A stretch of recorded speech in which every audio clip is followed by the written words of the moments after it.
That's what I was waiting for, somebody to recognize the music. Hi everybody, good evening, what's up? What's up Mizroy, what's up Eva, what's up Arcane, what's up Satellite? Hi everybody, happy Saturday, happy 1995. Hope you're all doing well. I'm doing great, I'm doing lovely. It's been a nice relaxing day around here. I hope your day has been well as well. Hope you don't mind me right here in the middle of your screen, but it's kind of the most appropriate place for me, given the new layout of the magazine. So, what's up, Deep Thought? Good to see you. Oh, Eva, don't be so sour. I mean, who am I saying this to, really? But yeah, it's been a good day. It's been a real good day. Good evening, F-Zero Racer. Good evening, Beth, kinda, sorta. Hope the meat dimension hasn't been too meaty today. Speaking of which, I played a bunch more 40k Rogue Trader. I actually had to stop and save in the middle of like what feels like the final boss, so I could have dinner and make it in time for the stream. Sometimes I wish it was 1995, though I was more poor then. Yeah. I think as time goes on, our nostalgic urges are only going to grow. The years past, the decades past are only going to seem rosier, more intensely so. One of the songs for a fan game? No. So since we're starting a new era of Nintendo Power, I thought I'd change up our evening listening, and I actually found a channel that does synthwave NES remixes. Well, NES, SNES, Nintendo remixes. So I was like, this will work. This will be great. Synthwave isn't exactly 90s. In fact, it really isn't 90s. But I think the chill vibes will kind of help us cope with the 90s extremeness as we dig into things. You rotate your window 90 degrees and put yourself in that dead zone. You'd like that, wouldn't you? You put yourself over the Lion King, nobody should play that game. We're gonna play that game. Of that, I'm fairly certain. Other than the obvious, I've gotten less nostalgic in your 30s. I kind of hope you can stay that way. I think nostalgia is in a lot of ways a symptom of dissatisfaction with the modern era. And I'm sure y'all can understand why somebody might be dissatisfied with our modern era and why nostalgia would eat at them in greater and greater ways. But yeah, I think it's probably a good sign not to be too terribly nostalgic for things. I was definitely there. Well, honestly, I never really kinda stopped playing my old consoles, because I got back on them in high school and just kind of kept rotating back around them. Good evening, Peach. Good to see you. Oh crap! I forgot Discord. I'm so sorry. My bad.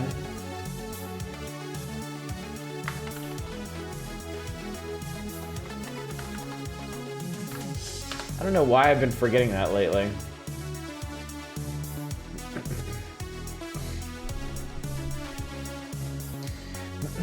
First using my new scooter, rolled my ankle badly trying to get off a bus with it, staying in bed for now. Sounds like a good idea. We're also gonna play Pitfall. I know, I'm really not looking forward to it. I feel like I have more fake nostalgia than real nostalgia. My nostalgia is definitely real. I mean, I straight up pine for my childhood. I straight up pine for simpler times and less things to worry about, you know? Well, at this point I could probably say the world was better off in general. Up until, you know, recent years, I think we're on a general arc of societal improvement, but But yeah, my nostalgia is more about like bucking responsibility and going back to being like pampered and taken care of. Because I mean, who wouldn't want that, really?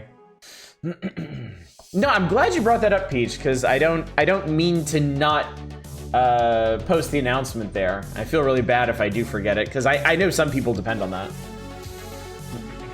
Had an N64 as a teen, I attribute that to why I'm not that nostalgic. Yeah, that makes sense. That makes sense.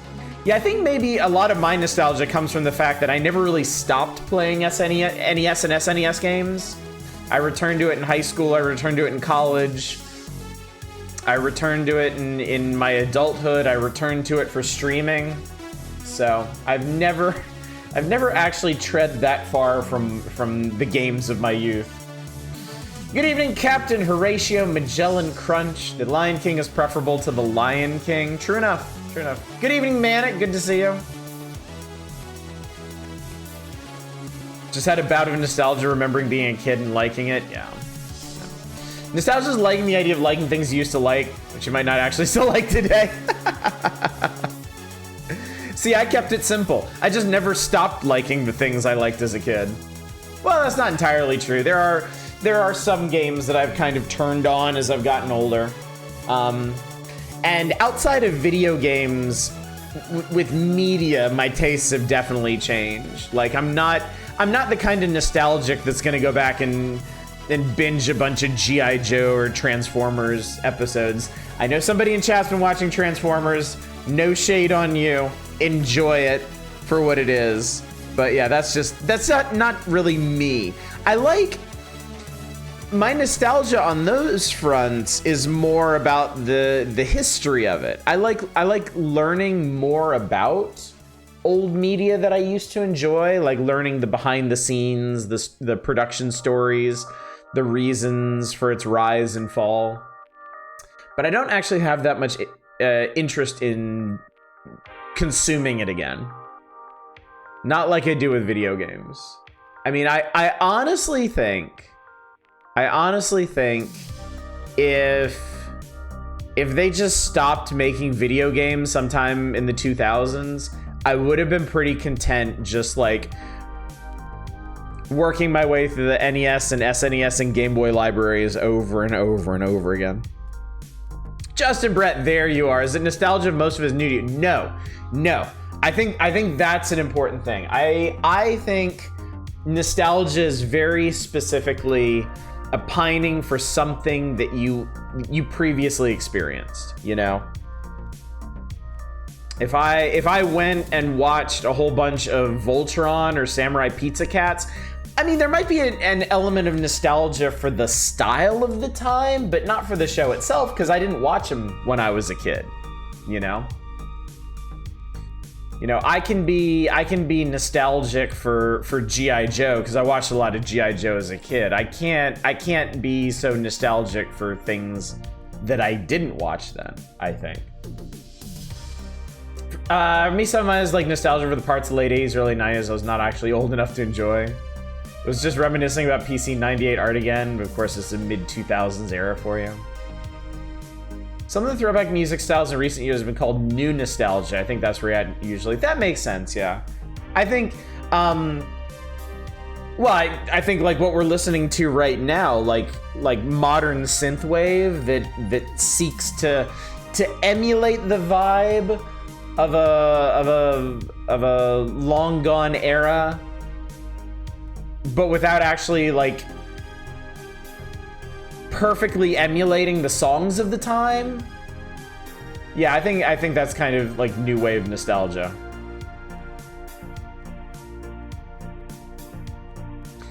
Problem is, things I haven't actually experienced the Thong Song and Apple Bottom Jeans. Not even the song title, I sound so boomer. My mind is blown. There's a Shining Force game on SNES. It's not actually a Shining Force game, it's almost one.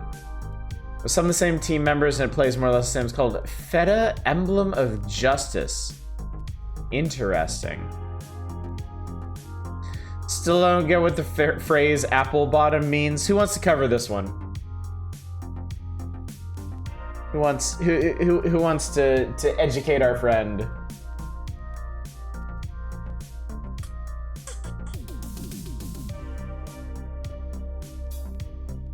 would not rob you of that opportunity.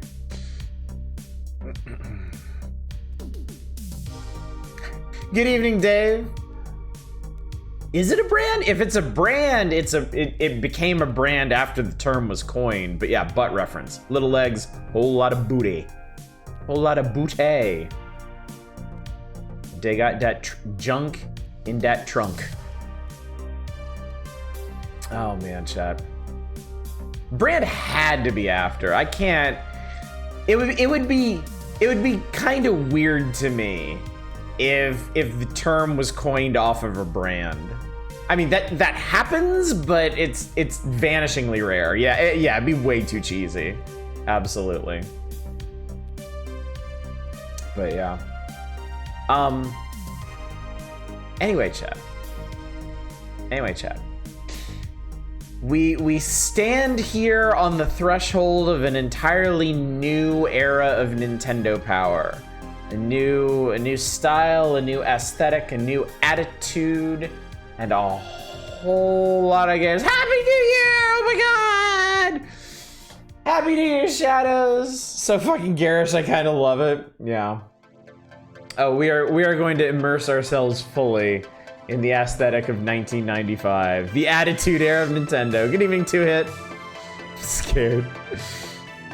Does John Big Booty wear apple bottom jeans? I would have to go back and check. Oh my god, I loved Buckaroo Banzai. That was a formative film in my childhood. Take our word for it, Arcane. Try to actively avoid just feeling nostalgic about something I enjoyed and try to work out why I liked it instead. And that's entirely fair. That's it. That is ultimately probably a healthier approach to it. I wallow in it like a pig. As much as I genuinely enjoy like analyzing and stripping away layers and extracting the deeper meaning from things, when it comes to nostalgia, I am straight up a pig in slop. Just rub it all over me. Immerse me in it. Shower me in it. Misread players, pulse of players, puke, and I legit accept that Nintendo Power became full on gross for a sec.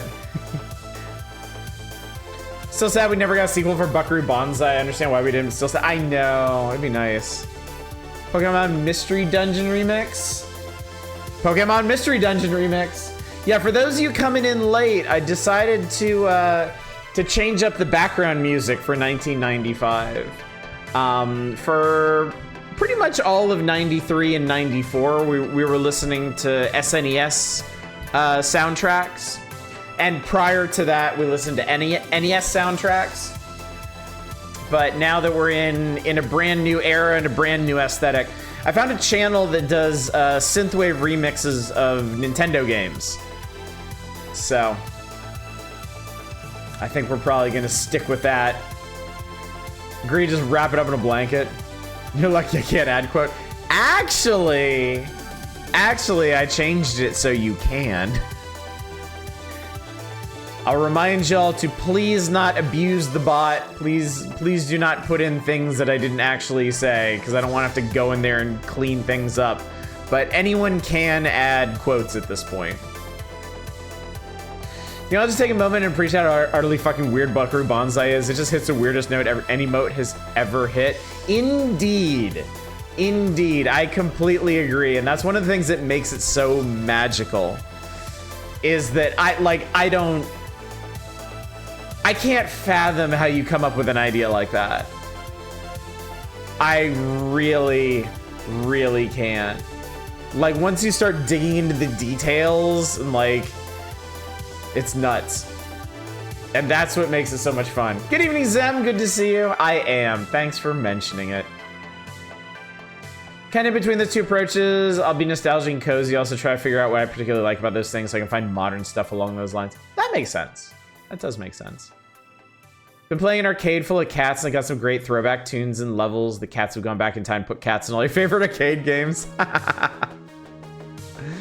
Good evening, Fury Fighter. Happy lose an hour of sleep day to you as well. What is Buckaroo Banzai? Google it. It is a movie. It's a hell of a movie. All your favorite actors in it, and they're playing just absolutely insane characters. Lots of drugs how you come with an idea like that. Hey, leaving early is fun.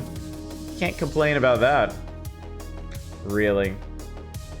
But yes, chat, we're here. We've arrived. 1990. We're on the doorstep of 1995, and there is going to be a whole lot to peel apart here.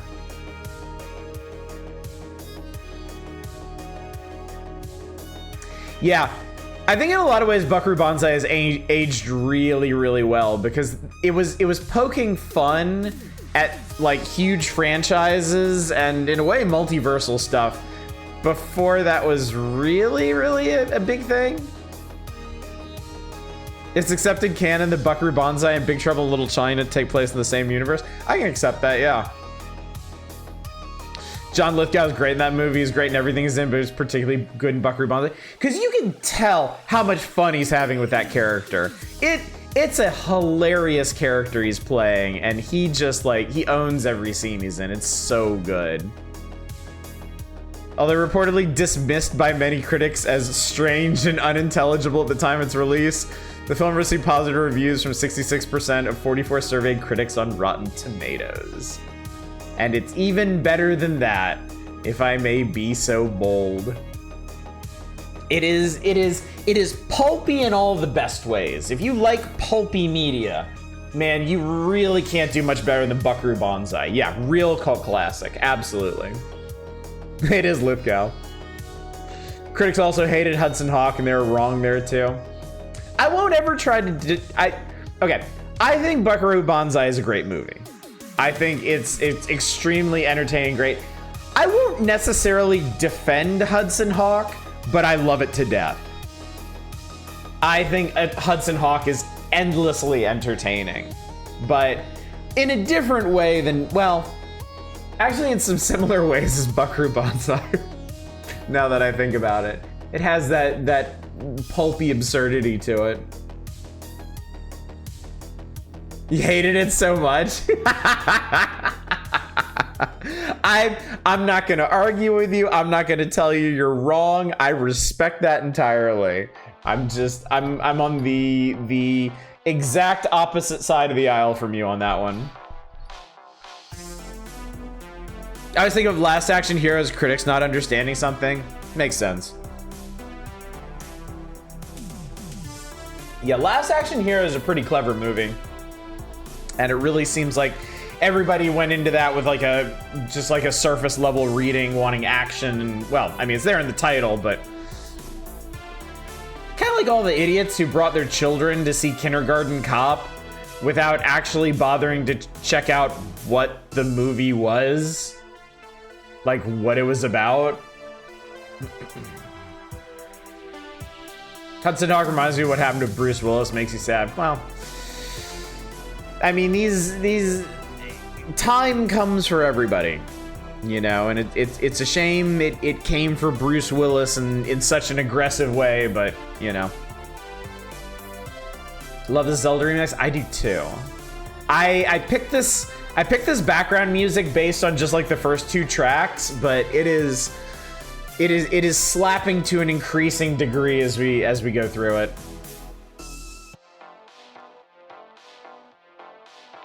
Music is reminding me to tell you to finish Broken Reality. I should finish Broken Reality, shouldn't I? I'm gonna finish Rogue Trader first. I have got to be right up to the end of it. Rogue Trader's doing this weird thing where like I feel like I'm fighting the final boss. Like it is set up like the final boss. Everything about it just screams final boss. But I'm also 99% sure it's not the final boss, and that's really weird. So I'll keep you all appraised. Counter parody of Doc Savage, which is, yeah, pretty obscure in the last few decades, certainly. So, anyway, let me remind you of some stuff, the schedule and what's coming up next week, because next week's a little different from what we normally do. Peach just reminded me, basically, and then we will dig into the magazine and we'll see where 1995 takes us. Tonight, of course, is the Power Hours. Your eyeballs are affixed upon the Power Hours at this very moment, and I am so happy for you that they are. Tomorrow night is nothing, because I don't stream on Sundays. But Monday, okay, next week, Monday, Tuesday, Wednesday, different. We're changing things up a bit. Monday, we're gonna do Mario something. Some kind of Mario game, because it is Mario Day. And I'm electing to observe this particular holiday. Oh, this is a good, oh man. Kirby remix. Oh, I love it. Request another Playdate game, would you be able to do it or no? If it's down the oubliette, I can. If it's the third one from that bundle, I can't, because I haven't been able to sideload it. Okay, so Monday is Mario Day, and we're gonna do some Mario stuff. Tuesday is when we finish Final Fantasy VI. So if you've been hanging on to Final Fantasy VI, that is when we're gonna wrap it up. Wednesday, we're gonna do a follow-up itch.io bundle night, which is why people are still requesting games. Right now, the list is... Actually, let me check real quick so y'all can have a fair idea of what the lineup looks like and where further requests will fall. We have 14 requests right now. One of them I'm not going to do because it's going to get its own full playthrough. A second one I'm not going to do because the request itself was just absolute cruelty. So, around a dozen games in the queue right now. And on Friday, we got through 10 games, so.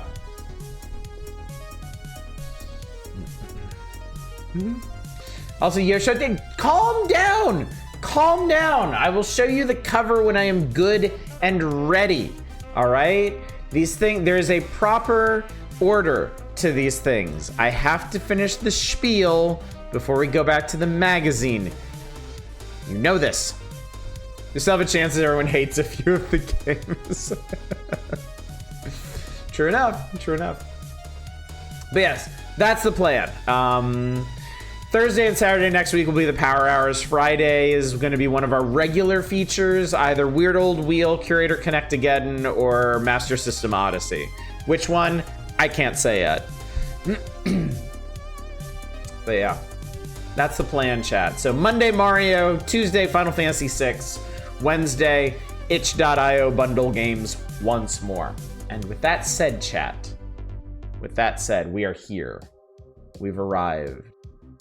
Now I'll show you the cover. Oh God. First you have to see this fucking resubscription card. First you gotta see this guy. What is this even all about? Quit with the chicken soup. Here's all you need to feel better. I don't even know, man. 90s advertisement was a hell of a drug.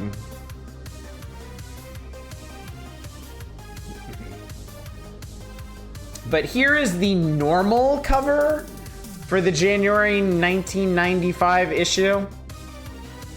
But the actual cover that all of us remember is this one. The January 1995 issue came with this special black cover. Just saying, it's 95. Because it is the bonus issue, chat. That looks absolutely horrible. Let me get mine, actually.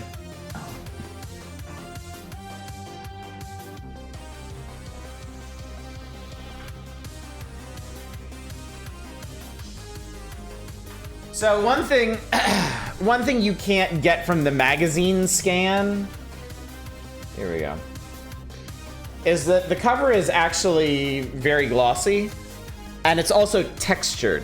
Like the black part is very smooth. All the text is like risen, and then the actual 95 is kind of it's rough, whatever it is. And then on the back, they put their new-ish motto, and all these little, all the little dotted lines on here are also textured, so they feel really nice. So yeah, in the 90s, this was cool. This was extremely impactful to get in your mailbox. But yeah, it is just an extra bonus cover. I've got the same thing on the inside. I would get if it was silver. Yeah, that was the 94 one. They should have done a progression. They should have done like silver in 94 and then gold in 95, and yeah. But yeah. Embossed, thank you. The word is embossed. I'm an English major, chat. So the cover advertises first looks, Show Shinkai report, Virtual Boy, and more from Japan's big show. Virtual Boy info is going to be coming hot and heavy, chat. So brace yourselves for that. In depth on the Lion King, Star Trek Starfleet Academy, and Pitfall: The Mayan Adventure. The big feature according to them is the adventures of Batman and Robin. I think that's debatable, honestly. Don't miss NBA Game Jam, NBA Jam on Game Boy, Game Jam Game Boy. And Players Poll exclusive prize prop Stargate Glider. Interesting. Still don't quite believe VR exists. All right, anyway. Back here, I'm gonna live in the middle for a little bit while we talk about this. Curious how long the Virtual Boy push will last before it gets dropped like a used tissue. I mean, they were only producing games for it for like 4 months, which like post-release. So, I think the front half is going to be real intense on Virtual Boy, and that's going to kind of peter off by the back half of the year. Flip to the Virtual Boy section is just a pick of Palmer Lucky. Got migraine playing Virtual Boy at Sears. I have actually played a real Virtual Boy in my life, and it was honestly kind of cool.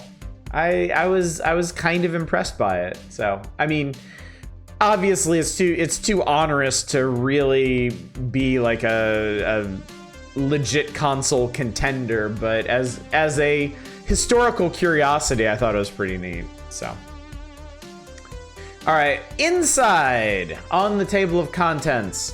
So they've restructured things.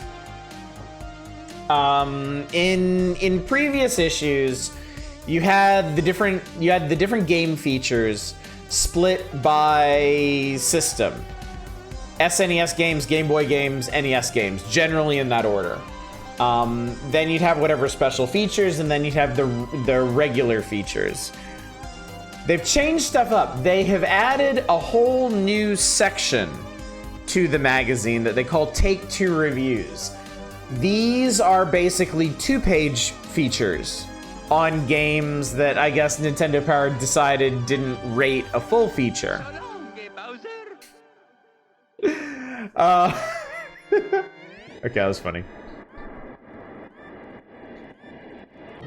They're cramming a lot more stuff into this magazine. There's more full coverage. I mean, it is the January bonus issue, but at the same time, I mean, they've got full coverage on 10 different games and then 7 Take-Two reviews, plus a special feature on the Virtual Boy. The effect is good. Don't know what they could have really done with the display technology. I had fun with it apart from migraine. Red. Picking red for the display color was unwise, I think.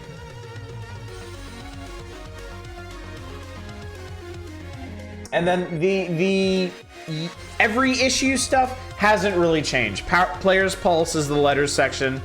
They still have classified information, Counselor's Corner. Power Players Arena is like the monthly high score thing. Players Poll Contest is the same. Power Charts is what the top 20 is turned into. and we'll talk about that when we get there. Now playing Pack Watch and next issue should all be pretty recognizable. Seems like it's a lot closer to the format I remember as a kid. There were always dev interviews when I read them as a kid. Interesting. Maybe Falcon Punch. Maybe during the period you were reading Shadows, maybe they were doing a lot more special features on like behind the scenes stuff in game development. Getting $10, good to see you. That was what was available in LED tech at the time. Then frankly, they should have held off. If the best they could have done was eye-searing red beams shot into your eyeballs, they should have just held off. But yeah, the big feature they're pushing this time is the Adventures of Batman and Robin. In here, they have little blurbs on Lion King, Donkey Kong codes, and Pitfall: The Mayan Adventure. The actual full coverage this month is The Lion King, which I believe we all know is awful. Robotrek. Robotrek is a really, really interesting Enix RPG, and we will probably get to that tonight, I would think. Reason Nintendo usually sticks with extremely tried and true technology, yeah, they learned hard. Adventures of Batman and Robin, Pitfall: The Mayan Adventure begins here, chat. The absolute plague that is Pitfall: The Mayan Adventure. Like, we are patient zero here in January 1995. I'm not looking forward to this. Street Racer, Star Trek Starfleet Academy, Animaniacs, NBA Jam, more NBA Jam. I mean, they featured NBA Jam in the magazine like 4 months ago and they can't shut the fuck up about it. Daffy Duck the Marvin missions and Madden 95. They seem to have eschewed the full-on sports section. I don't actually remember if they've given up on doing that or not. We'll have to see as we go through a few more of these. The Take-Two reviews, little bite-sized features they got, are X-Men Mutant Apocalypse, Lemmings 2 The Tribes, Dragon View, I know that one's popular around here, Arrow the Acrobat 2, Brutal Paws of Fury, Kid Clown and Crazy Chase, and Biker Mice from Mars.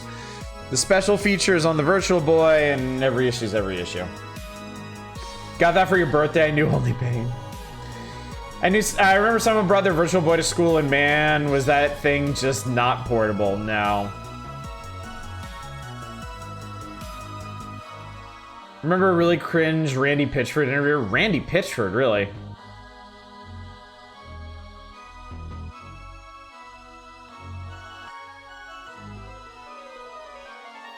Huh? Are you talking about Nintendo Power Shadows? NBA Jam was super freaking popular, at least in my school. Yeah, please find the issue because I didn't think Nintendo Power ran that long. Also, NBA Jelly and NBA Preserves, that would be gross. That'd be messed up, so. Anyway, chat, I think it's time to get going. I think it's volume 273. Right before they shuttered. When was that? Hang on.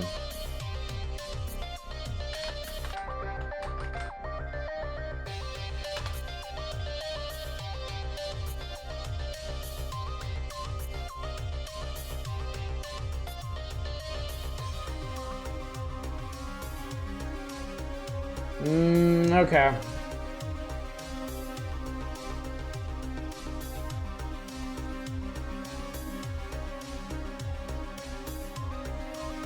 December 2012, Colonial Marines was 2013. Okay. Okay. Yeah, I didn't realize it made it all the way to 2012. That's a surprise to me. Speaking of magazines I didn't watch, I found a Japanese show yesterday. It's all about waxing nostalgia about magazines. So they're basically copying you. I'm nothing if not a trendsetter, really. Someday Twitch is gonna give us our much needed magazines category. so people can find us more easily. All right, chat, let's do this. Let's dive right into a fairly familiar looking player's pulse, just with a bit more of a 90s aesthetic to it. I am gonna turn on Nintendo Power game requests, and we shall have at this. I support. Thank you. I mean, honestly, imitation is the highest form of flattery. So I encourage others to take the format that I have so clearly pioneered, because obviously no one was doing this before me, and make it their own. Truly. Dad saying bullshit messing with the night. Nope. Because I am West Coast. My stream ends at midnight, and we don't actually spring forward until like 1 or 2 in the morning here. So yeah, I will probably stay up for it though.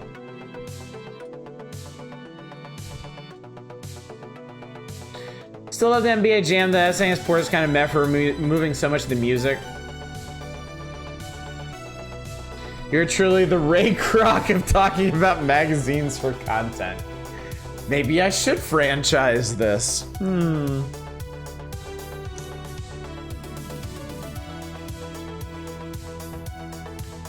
All right. Not a whole lot being talked about here. My fellow officers and myself would love to have a Mortal Kombat 2 tip sheet. All right, well, first of all, fuck the police. But no need for a sheet, Officer Sirkowski. Just check the MK2 special in volume 66 for all the tips you need. Yeah, fuck you, Copper. Go back and get the back issues if you want to. That's right, Nintendo Power, you tell them. I think the Play Loud commercials are funny, especially the Stunt Race FX commercial. That snorting cop beats out any Sega Genesis gimmick. I can't wait until the next commercial. I can't wait until the next commercial, chat. Nintendo Power wants you to believe that that's a thing that a real person said. The agency that does all our TV ads, Leo Burnett, really does some cool things for us. We like him a lot too. Oh, by the way, Stunt Race FX is a really cool game, but you already knew that. Dude, Drake, now, what the fuck are the top 10 hints? Don't read them. Don't. If somebody sends in a top 10 list to Nintendo Power, do yourself a favor and don't read it. It's trash.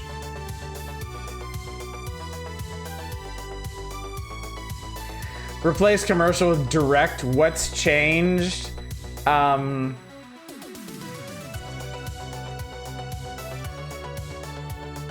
question, I guess.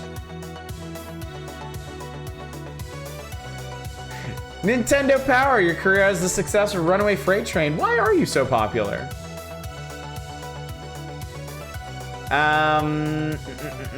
So yeah, they did all of 2 letters, 2 photographs, a shitty top 10 list, some really nice envelope art though. The 2 Metroid ones are amazing, frankly. Up on the top of the right-hand page, Nintendo Power, we'd like to take this opportunity to say a big thank you to Rare for creating our new rendered logo. So apparently, I mean, it's the same logo, but for the mid-90s era, Rare rendered it in 3D for him. So, ooh la la, I guess. All right, the Shut Up and Jam contest winner with Charles Barkley. Matt Kendrick, winner of last May's Players Poll contest, a larger-than-life experience. We met Charles Barkley at Disney World in September. Not one to be intimidated even by his basketball idol, Matt challenged Sir Charles to his own game, Barkley Shut Up and Jam, when Charles dropped by his suite. Matt had put in plenty of hours on the video court, but Barkley was up to the challenge. Matt also won a basketball and 2 pairs of Nike Air Force Max CBs. One in Charles's size and one in his own. Huh. Weird. I wonder if those ever ended up on eBay. Have expecting a letter in the next few months the amount of Nintendo Power, you're so much better than that damn motherfucking Sega. I wonder if you have any plans to compete with the whack Lamesis 32X. Well, I gotta say, I was kind of expecting one of the editors to do a little column here in the Players Pulse about the changes to the magazine, but they didn't even mention it. They didn't even put it out there. How to get autoplay Shut Up and Jam Gaiden? Good question. Good question. I don't have a good suggestion for you though. They are asking where they solicit letters. How do you like the new look of Packwatch now playing the other Nintendo Power regular feature columns? That is not Charles Barkley's house. No, that is I guess the suite they put this kid up in when he went to Disney World. There's lawn chairs in the living room. Look, in the 90s were a very different time, okay?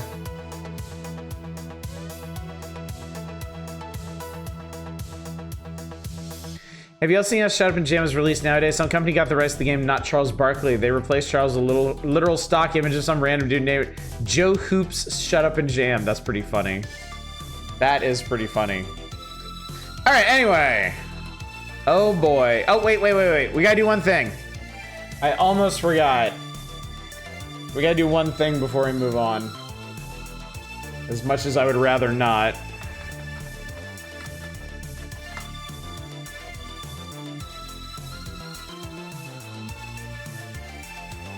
Your dragon coins at work, chat.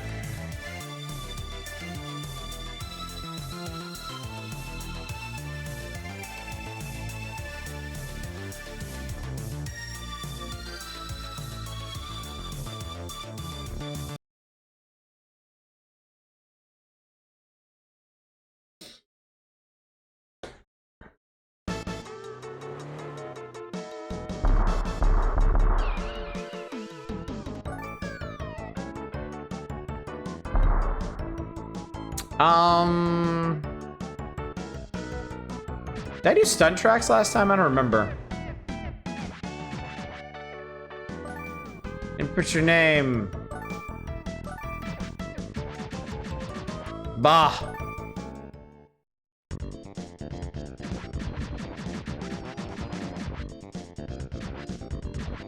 Up and down. Play it. Play that funky game.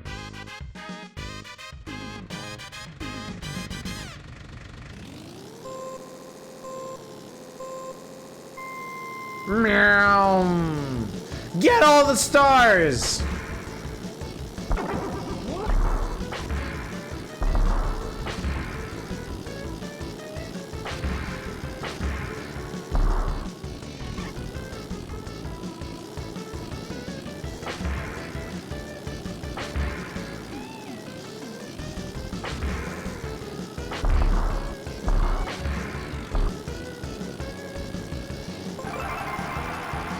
All right, time extension.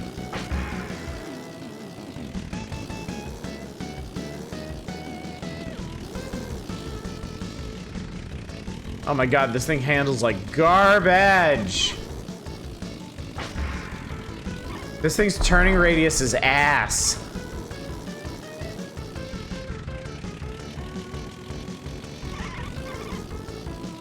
Oh my lord in heaven.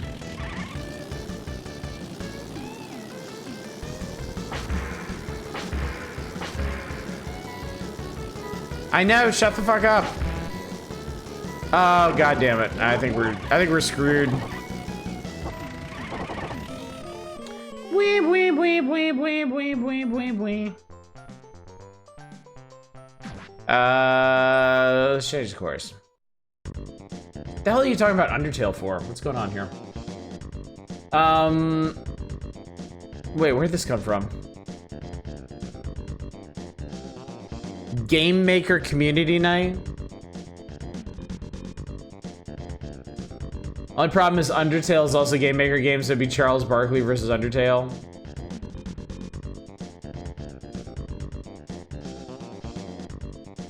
This chat is the type of place to avoid Undertale. How many of y'all are aware that I actually streamed Undertale before? Why is your truck so pissed? Wouldn't you be if you had to exist within Stunt Race FX?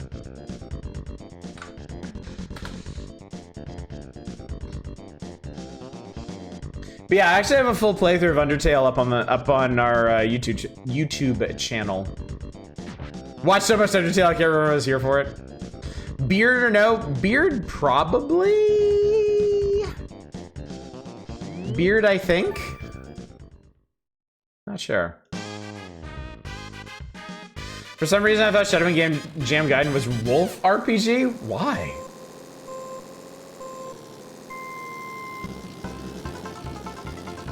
Yes, this is perfect ice music. Yes, I love it.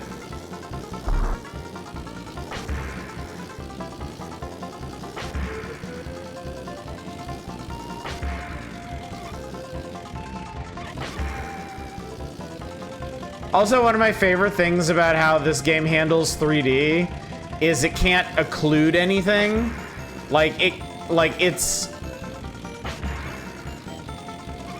like 3D structures in this can't actually block other ones, so you can see the stars just through solid objects, which I think is hilarious.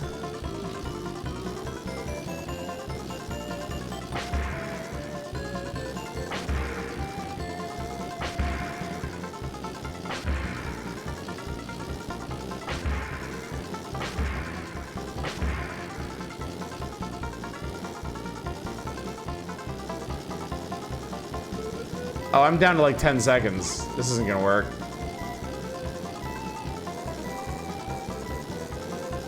Oh!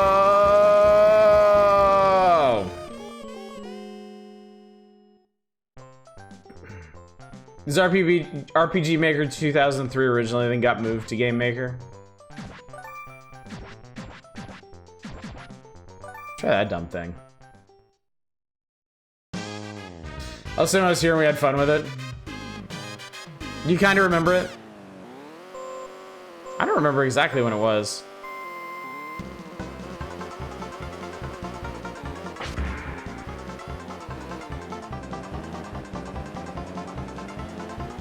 Oh, this thing can barely climb hills.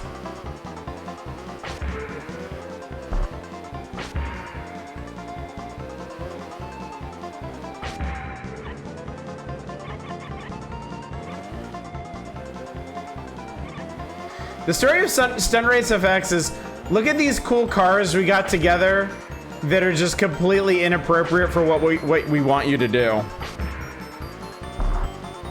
We got a 4-wheel drive truck and it can't turn worth shit.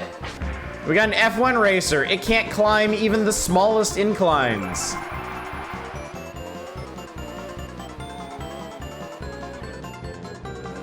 Oh, fuck.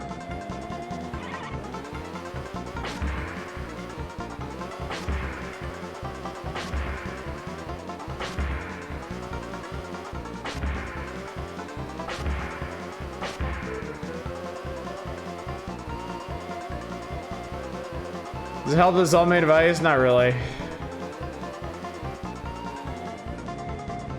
Oh my god. Oh my god, this dumb fucking thing. No, no, no, no, no, no. Ha! I mean, I am in no way, shape, or form gonna have enough time to get through this last part, but especially my car is just gonna fucking explode and have to be slowly reassembled. All right, look, just where's the exit?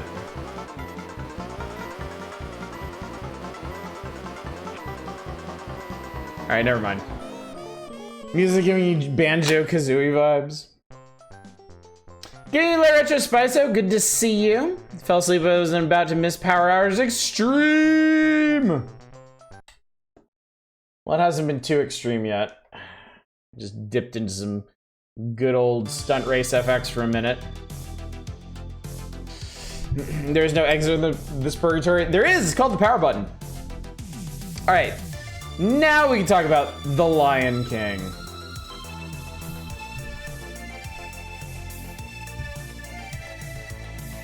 I like the wiggly circus cones.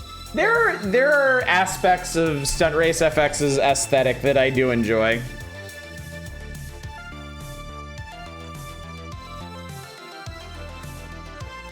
We made Mario Kart with the GTA 4 cars.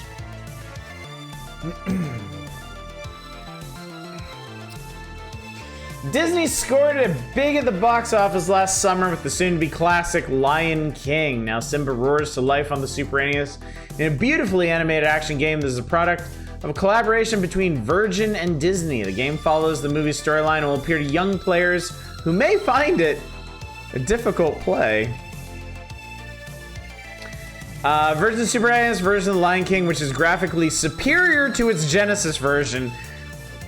Don't misunderstand us, chat. This is nothing like that piece of shit Genesis version. This one's the real deal, chat.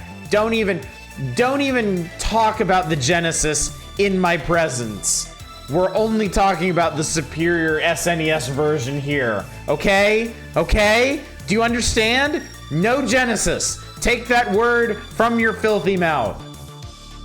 Anyway, it captures not only the fine animation of the movie, but also the outstanding music and sound effects. In the beginning of both the movie and the game, Simba's a young cub in training to be king.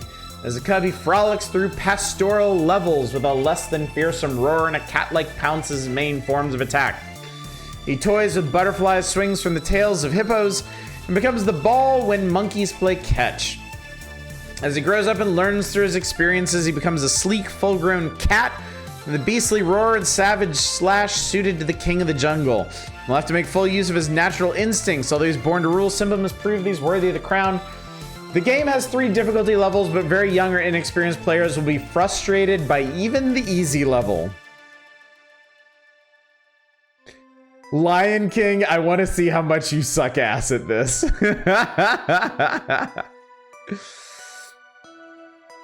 So this game makes you suffer so you can better connect with the pride's suffering when Scar took over, right?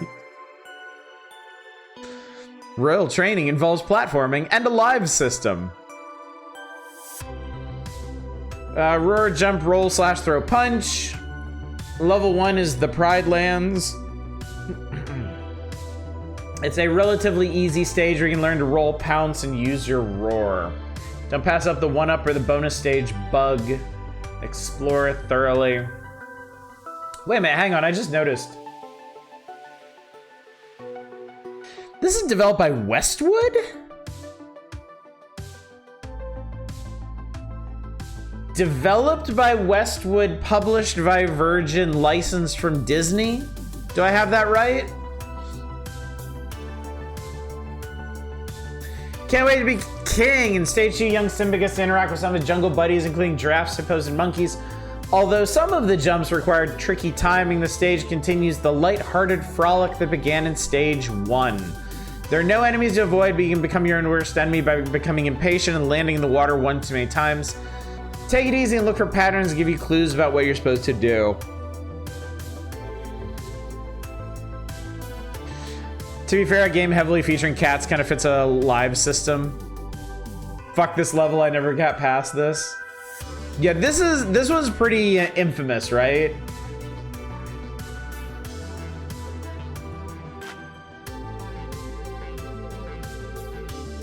This looks needlessly complicated.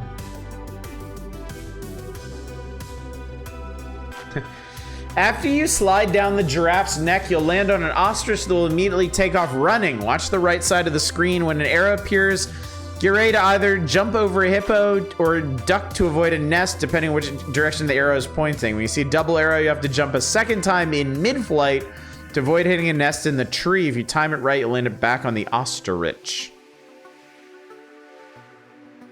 Hot take, Nala counts as a Disney princess. So does Leia.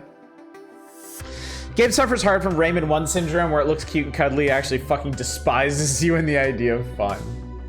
Okay. Well, I guess let's see what the other levels are after this, since we're not going to see them. The elephant graveyard looks pretty fucking metal. That's cool. There's a stampede level.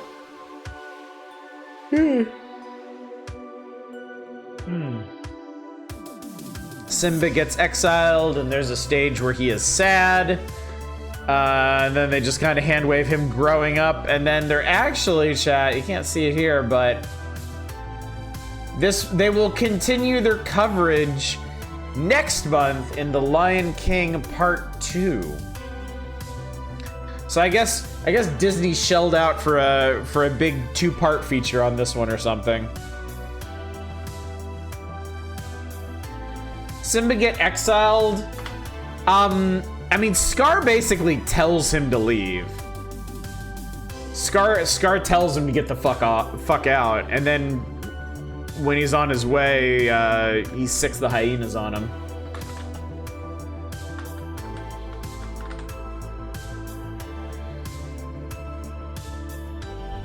They cover the Mufasa movie.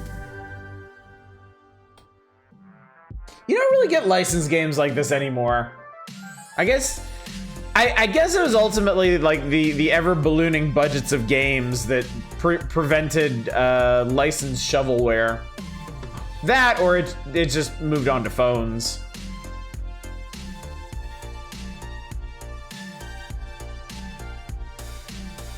Music in this is really good.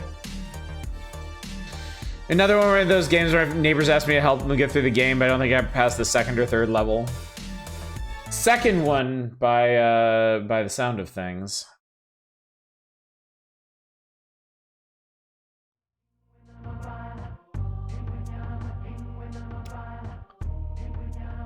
Wow, they digitized the theme. That's pretty cool. I'm sorry, I kind of laugh to myself every time I see Rafiki holding up Simba on Pride Rock, because I think of that GIF edit where he just cocks back and yeets him off. It starts. Well, that was fucking ominous. Damn, look at that animation. Ah! Do it again.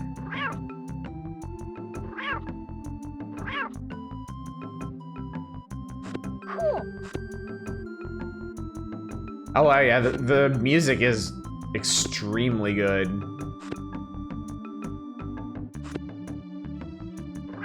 All I have is a meow button. Ow. I agree.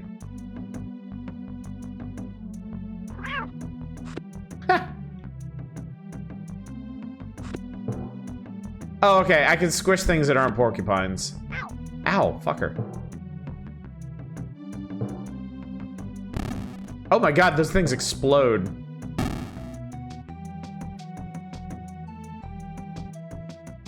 Pride Land sounds so woke. Cool.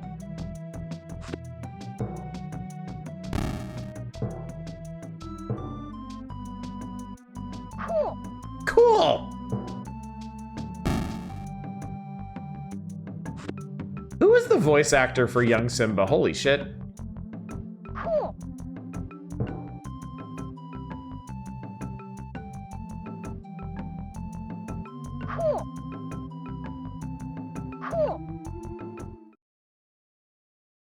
Uh-oh. Oh, Christ almighty. Ow. Okay, so I gotta stomp on him when he goes, oh god. I gotta stomp on him when he gets tired. Oh, I did it. I win. Great. Everything the light touches is our kingdom. Damn. Digitized James Earl Jones. Jonathan Taylor Thomas. Okay. Roar at monkeys. Can't wait to be king. Okay. Holy, what the shit? Oh god.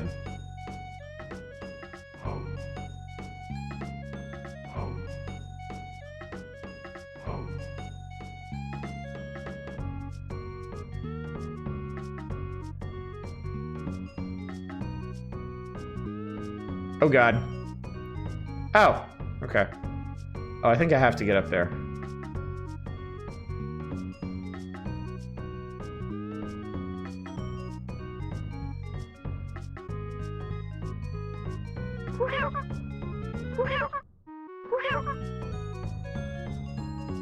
So am I like...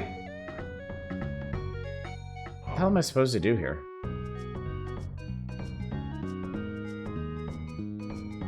Aren't the monkeys supposed to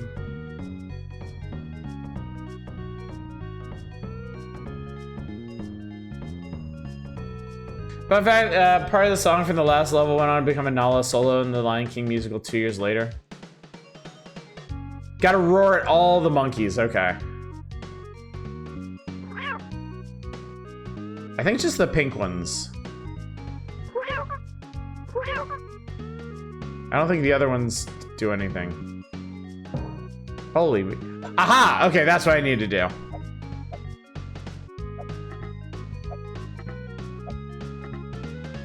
Oh, Christ.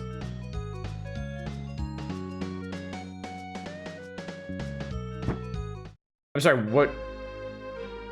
What the hell was that?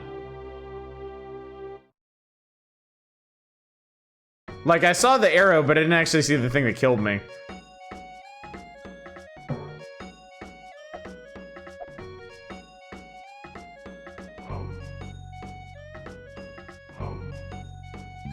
It was a pig on the ground. Great. Meow.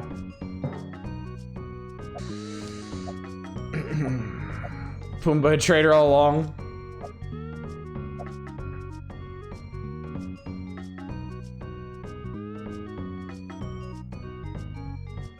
Ah, I see him. Okay. Okay. Boy, that was really hard to... Oh. What?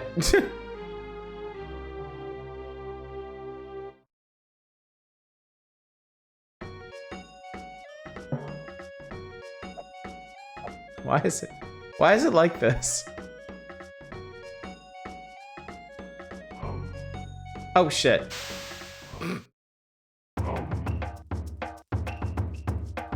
The king has returned. Wow, you only get one continue in this game? I mean, I'm pretty sure you can find more, but damn.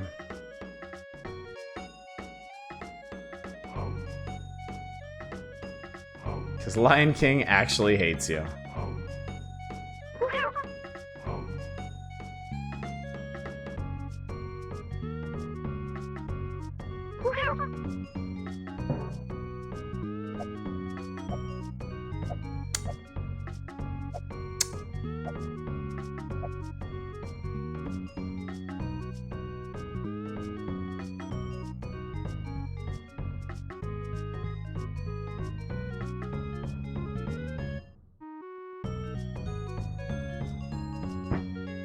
Wait, why does the... Why?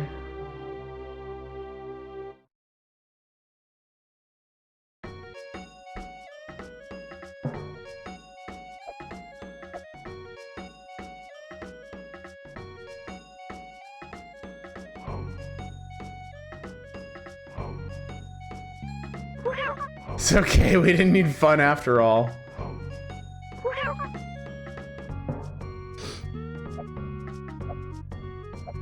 I feel like if I just knew what to do in all these situations, it wouldn't be so bad.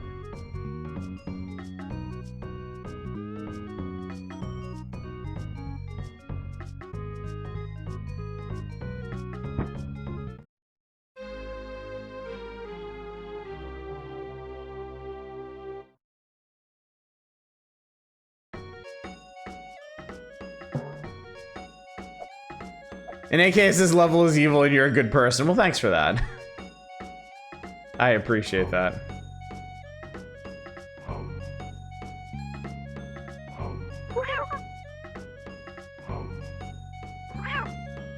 Meow. Nintendo Power said you basically had to double jump it, but that doesn't seem to be helping me because the ostrich is hitting the obstacles. And so when I come back down, I have nothing to land on.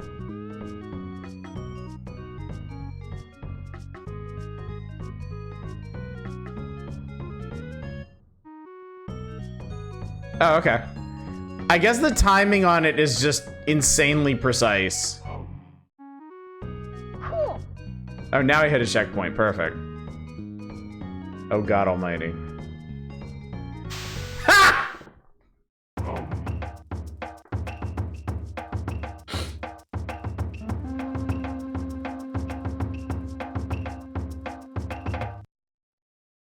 All right, idiot kid. That was all the gameplay you get. Okay, I'm actually gonna try this again. It starts.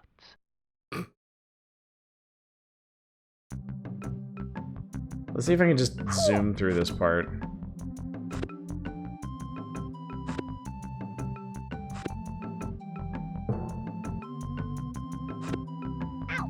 Ow.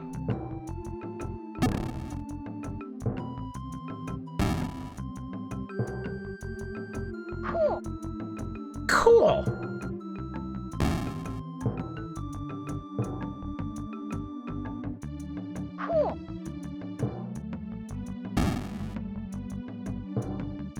Ow, fuckhead.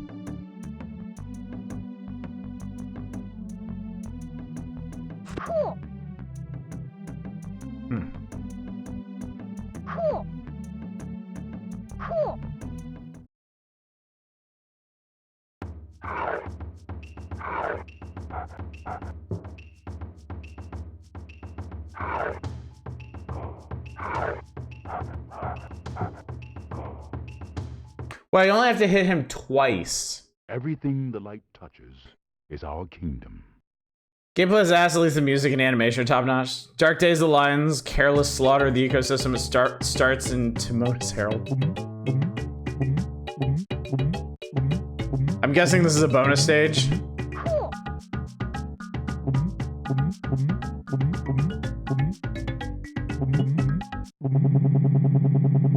I ate like a pig.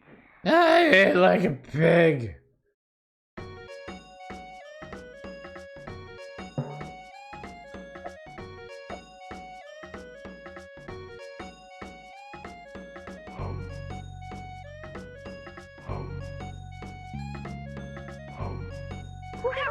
Barf. Borf.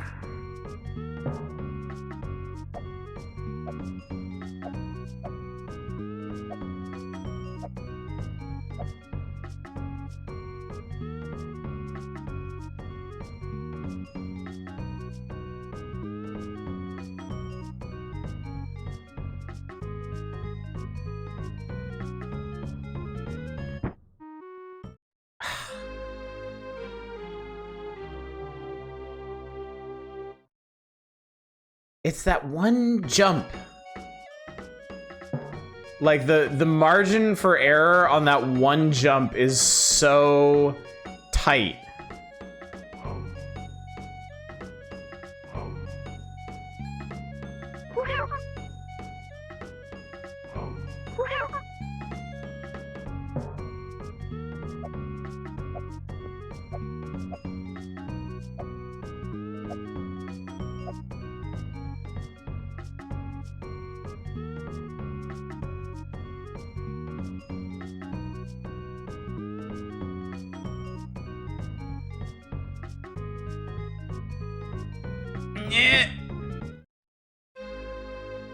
So that time the ostrich cleared it, but I didn't? So you really do have to double jump. But in such a way that the ostrich also clears everything. That is really weird.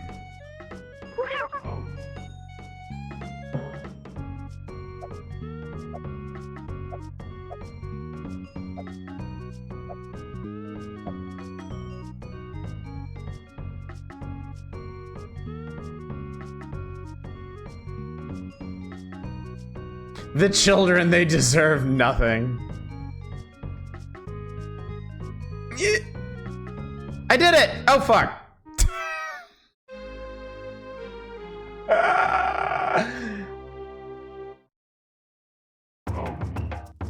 I was overly excited. The king has returned. Levels are mean because Disney execs demanded the game was a certain length and fit rental for. Oh. Yeah. Yeah, if you want your game to be a rental, then yeah, you actually do want it to be pretty mean.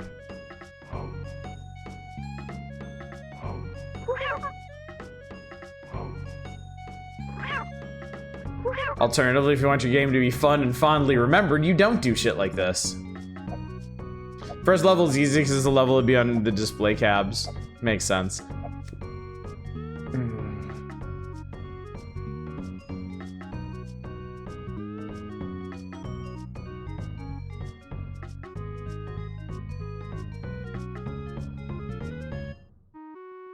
Ah, fuck! You can hear it when the ostrich dies.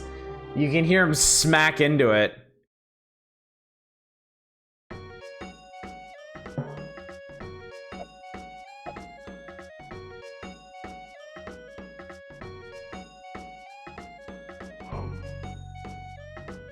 Animation went a long way to get getting stubborn children to stick with this game.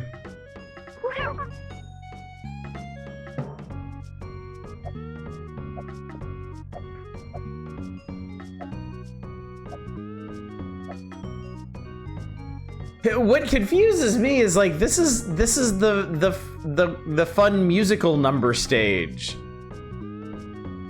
Like, I would argue this should be the easiest stage in the game so you can just vibe with the music.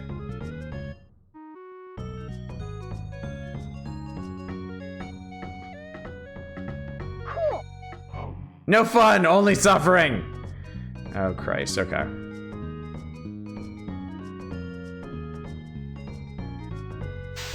What the fuck?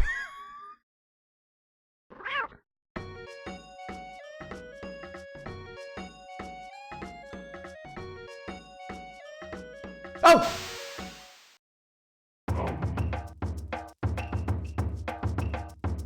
Okay. Okay, that's enough of that. That's enough of that. That's enough of that. So I think what's gonna happen, chat, I think the way this is gonna be handled is at some point classified information is gonna have probably like a level skip or something, and then we can, and then and only then we can revisit The Lion King. You wonder why so many millennials are masochists. It was The Lion King. It was The Lion King all along. I just can't wait to be the king. Takes the same meaning as I want to be the guy. Oh my god. All right. All right. Welcome to the first Take-Two review. I'm gonna move myself down here so you can admire that nice crunchy logo in all of its glory. So, this is it. This is all you get. Take-Two reviews are 2 pages. They are just brief glimpses at games that I guess don't deserve full features.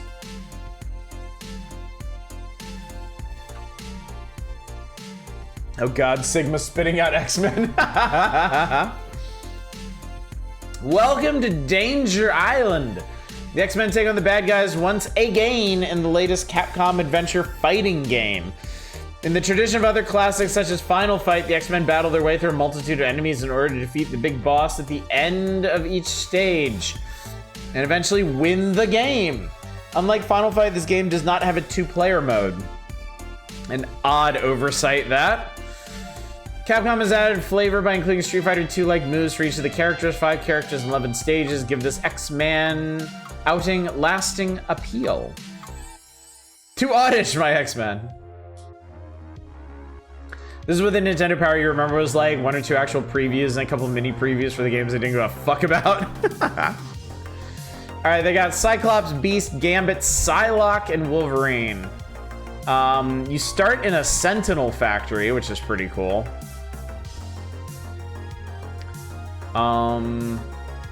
Strategies for different characters.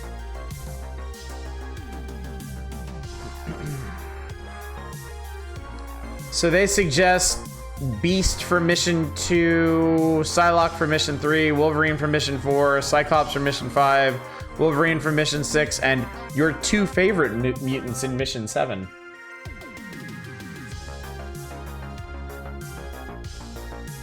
Isn't the one you had to reset the Genesis to get the next level? No. because that was on Genesis. The one where you had to reset the console to progress is specifically on it. Like it is a Genesis exclusive. This is a different game. But I am contractually obligated to play this, so we will play this.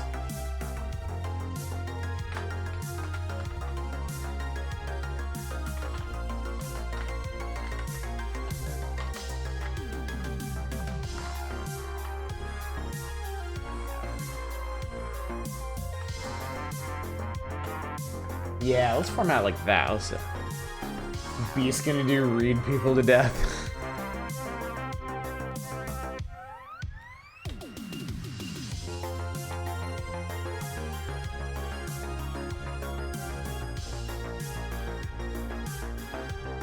X-Men. There we go.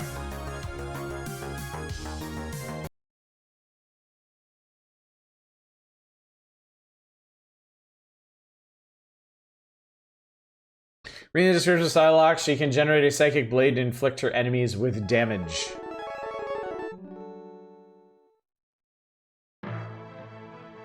All my mutants gone. Mutants! Humans possessing incredible powers as a result of genetic mutation. Yep, that's what it means.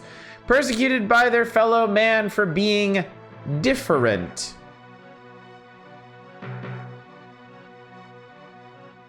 In order to teach mutants to learn to use their powers for... See, this is when in order just has no purpose whatsoever. Who hunted and feared them.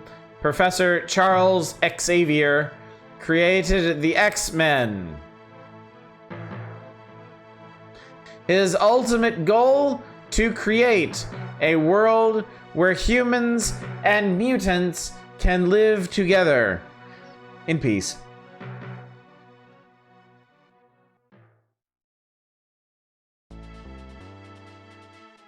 Genosha, a little known island where mutants are imprisoned, forced into labor by a brutal army and robot sentinels. Mega Man 2 X2 Island? It is, isn't it? There is one being whose evil mind has other far more sinister plans in mind for those captured mutants of Genosha.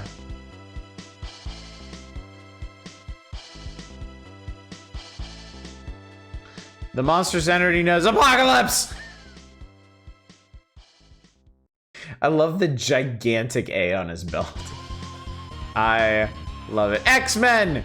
You must depart for Genosha and free our fellow mutants. Good luck.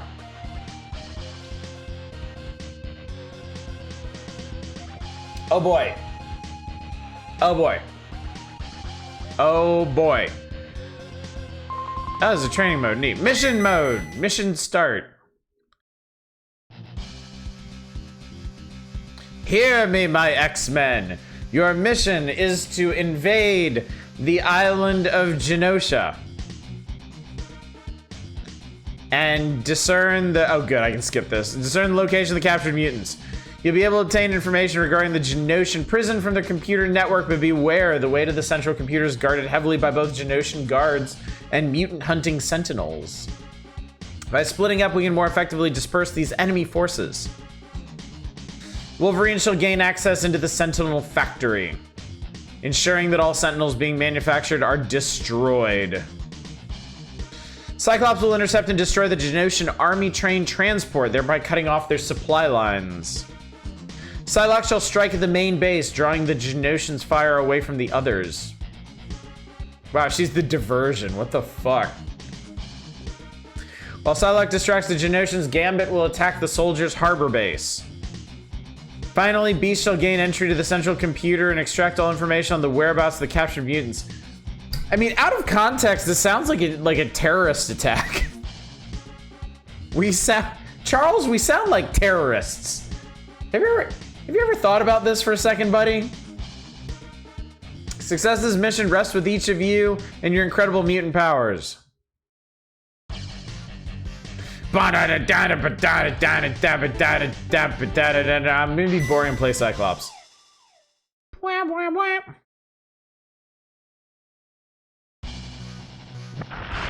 Holy shit!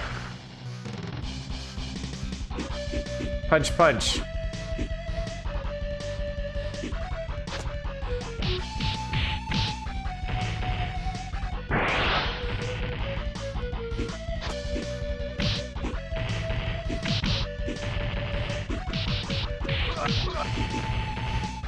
When people are manufacturing giant robots to abduct or murder mutants, I think a little terrorism is bad. Yeah, no, I agree. I agree. It's like I said, out of context, it just sounds really funny.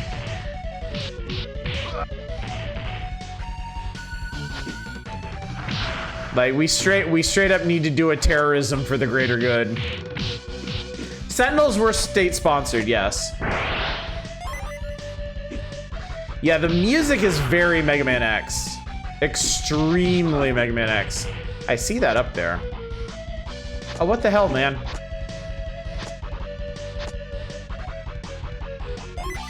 Some tech bro guy pitching them. What was that guy's name?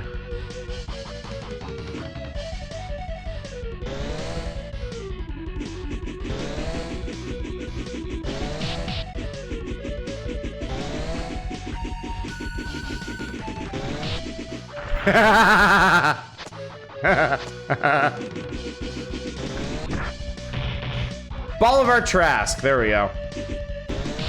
Oh, fuck.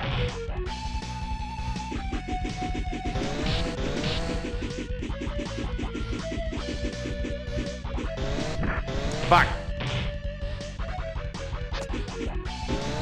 Fuck.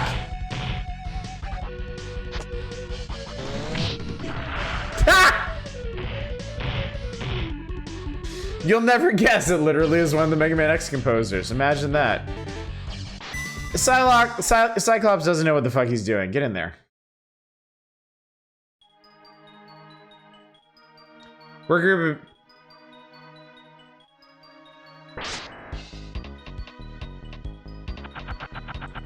Psylocke, you are a terrible pilot. Work group abandoned me because of my phone. You scare away 3 women. Oh, so it's actually... Oh, it's actually different levels. Oh, okay. We died already? Well, it's Cyclops' fault. He sucks.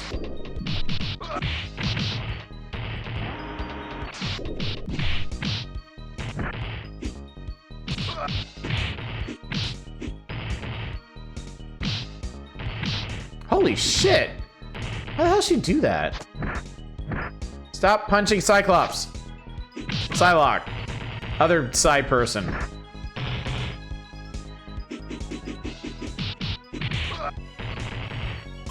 Where are Psychic Blades? Good question. Like, I don't really know how you... I was able to get a couple I-beams out of Cyclops, but I don't actually know how.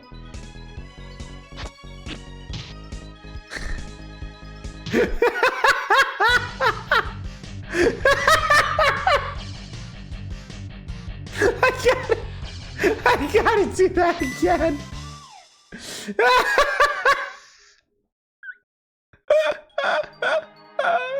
Oh my god, that was so funny.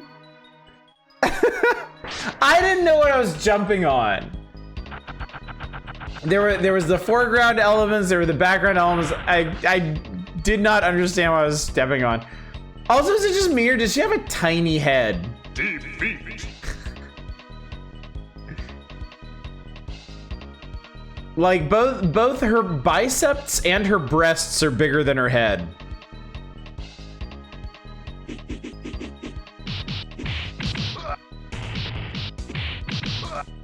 Apocalypse looks like a pin.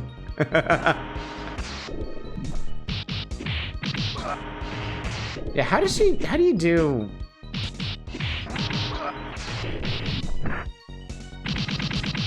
Okay, that was something. Ah, quarter circle. Okay, I got it. Very Rob Liefeld is supposed to be a Jim Lee design. Okay. Alright, I see the thing now. It's fine. Everything's fine. Can't tell if she's wearing a striped bodysuit or ass is just hanging out. She wears multiple circles of fabric. She, yeah. She's wearing like a leotard and then like a bunch of straps of the same material. Sonic is also one of those unfortunate characters who should British lady body swap with a Japanese assassin. Yeah, don't look into Psylocke's backstory. Just don't. You'll be very unhappy you did.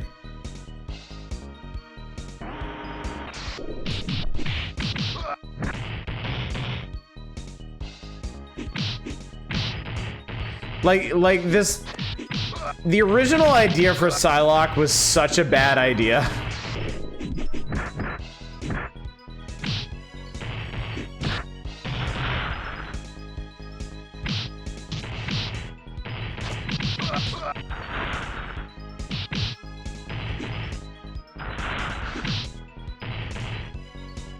Oh my god, that's really cool. It got me killed.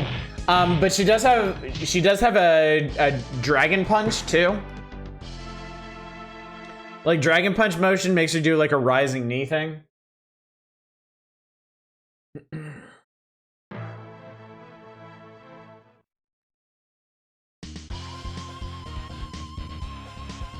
All right, real quick, I want to try the other characters. Hear me, my X-Men. Let's see what Gambit's up to. Wish Jubilee was in this. I want to dazzle people with a light show.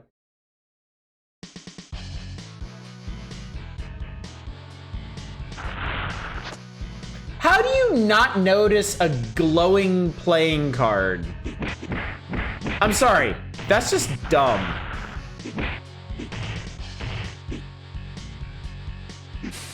Whoa. Okay, that's cool.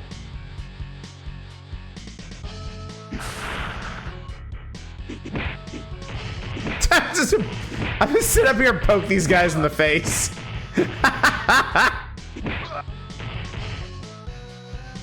Kid Gambit's your favorite? Gambit's a really cool design.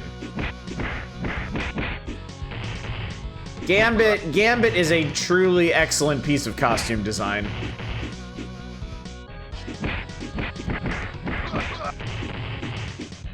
Oh fuck.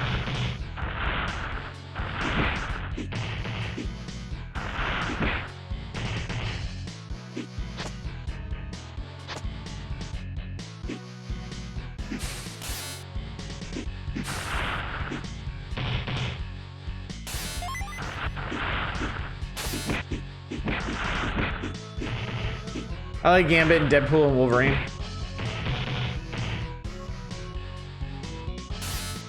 Wow.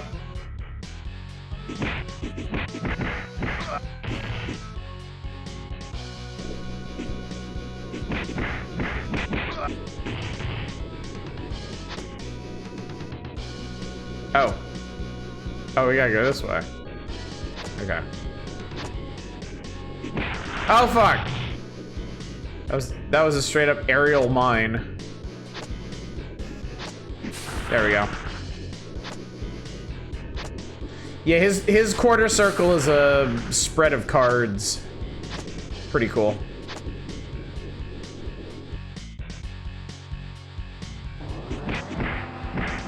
Oh, we made it to the brawler elevator. First stop, Mooks.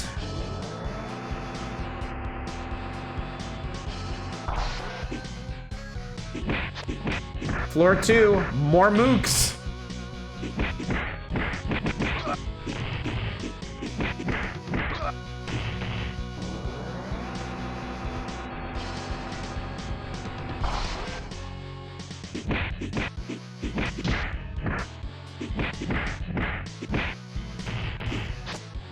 Ah!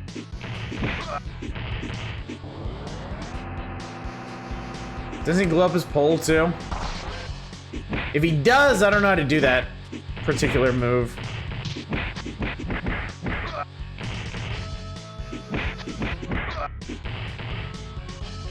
Second floor, more mooks and ladies' lingerie. Oh!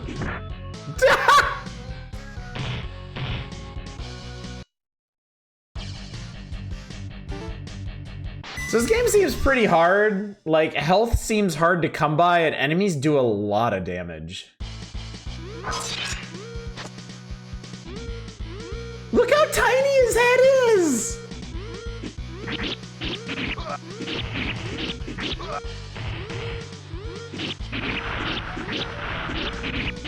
Also, look, you can pretend with the other characters, but Wolverine is straight murdering these people. Like, he is absolutely 100% clawing these people to death.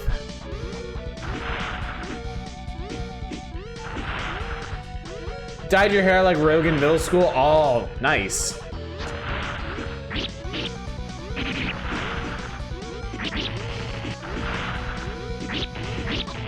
Ha, that's funny. If I stay down here and just stab to the left, the grenade guy up there will protect me.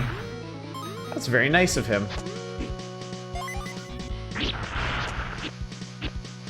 Yeah. I rather like that climbing animation.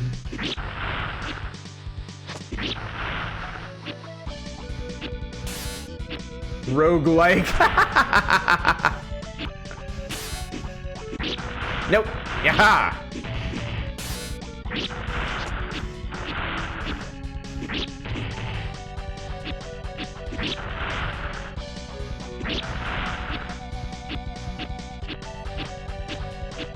Rogue was always my favorite X-Man.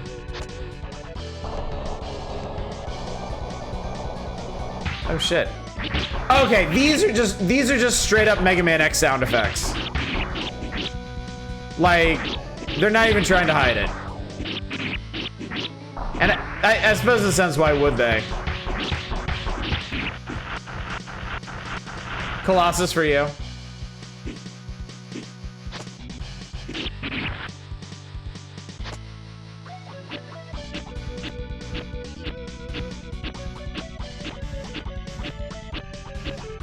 Is that a giant robot ribcage? They did Wolverine faithfully, it'd be healing over time. They did Wolverine faithfully, it'd be completely unkillable.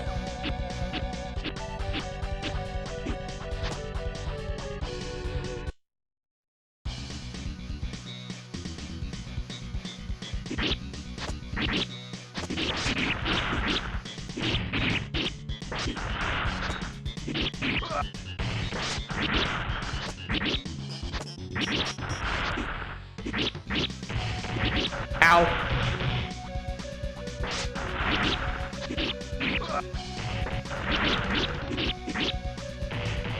Ah, fuck. I jumped into it.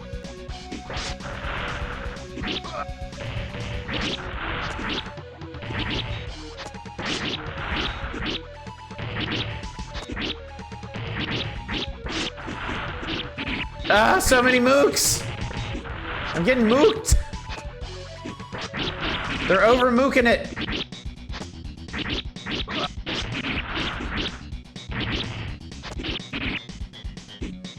Ha! Strong, grumpy, and hot. Wow, I actually beat a level, chat. Amazing. Mission completed. Choose another. All right, let's see what Beast's mission is.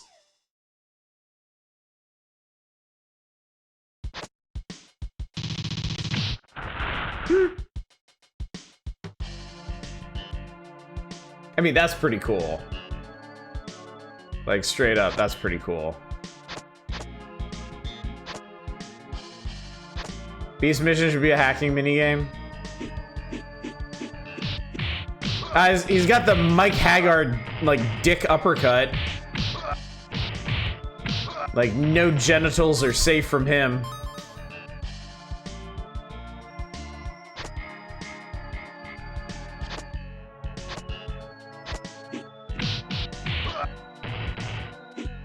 Like Nightcrawler or not? See, my opinions of the X-Men were formed by the old Fox Kids cartoon show. And I don't think Nightcrawler was in that one at all. Hank probably smells like wet dog by now.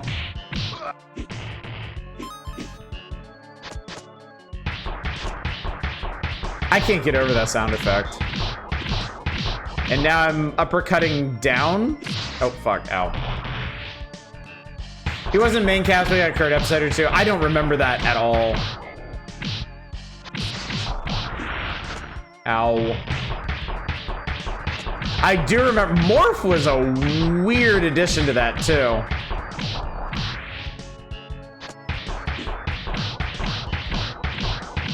Like, Morph was like a MacGuffin for like 2 seasons.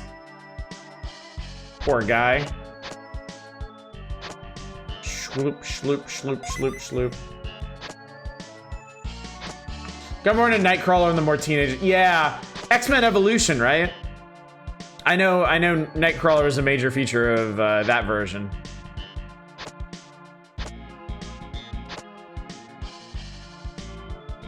Yeah, Kitty Pryde. I didn't know Kitty Pryde either.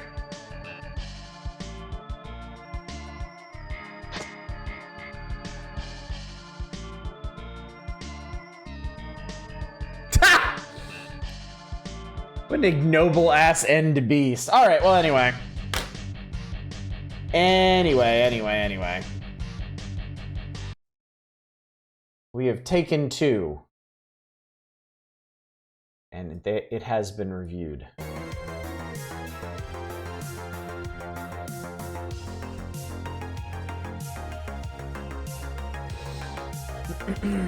Did you know originally Beast was just like a guy in the comics? Yeah.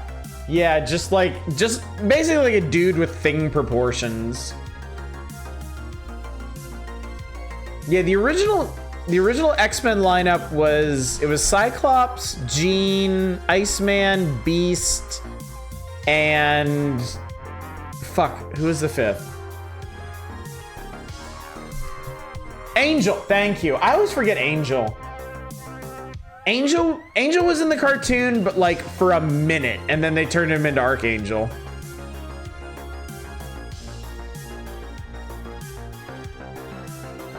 But yeah, it wasn't until giant-sized X-Men #1 that they added a bunch of the characters that I was familiar with.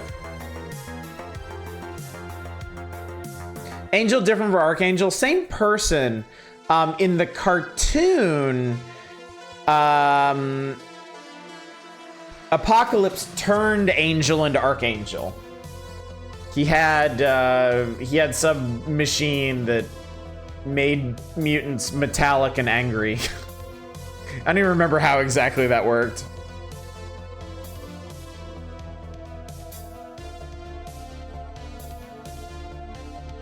Had an Iceman toy or his action feature. His action feature was you put him on plastic ice with a divot, then you fill it with water and freeze into it. That's hilarious. I kind of love that. Archangel was after they realized dude with the wings just wasn't interesting. Give him adamantium wings, okay.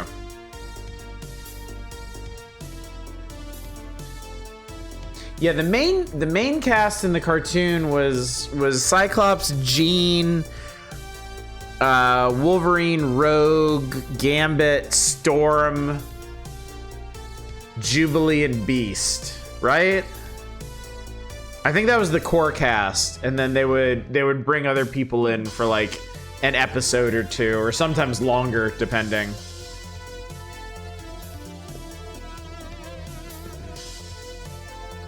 Could also fire his metallic feathers as projectiles and cause paralysis. Yeah, and Xavier, of course. Vibranium versus adamantium. I don't know this lore.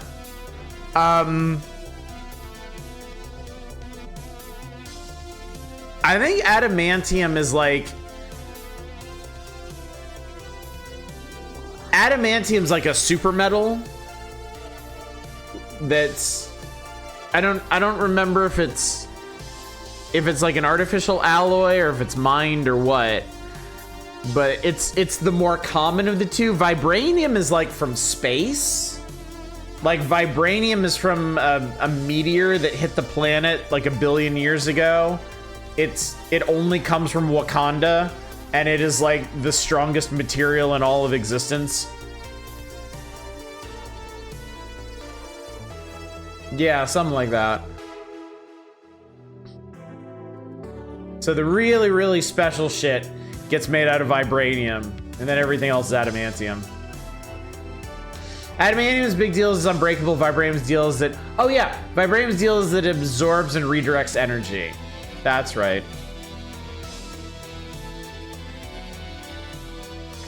All right, RPGers, prepare for fun with Enix's quirky new title. Step into the world of Robotrek and watch the realities of past, present, and future blur into a single existence on your Super NES. Mithril ever come up in Marvel? I don't believe so. Enough factions, it was hard to keep up. Magneto and the fascist group, Mr. Sinister and the criminal group, Apocalypse, who just seemed like an asshole. I don't even remember what Apocalypse's deal was. I don't even remember what he wanted. I know he was like the first mutant. He was like an Egyptian dude who had a regeneration chamber that kept him alive for thousands of years.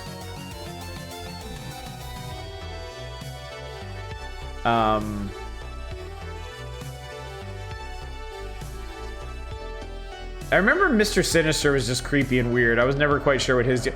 I was never entirely sure what the bad guys in X-Men wanted, other than Magneto. Magneto was well established.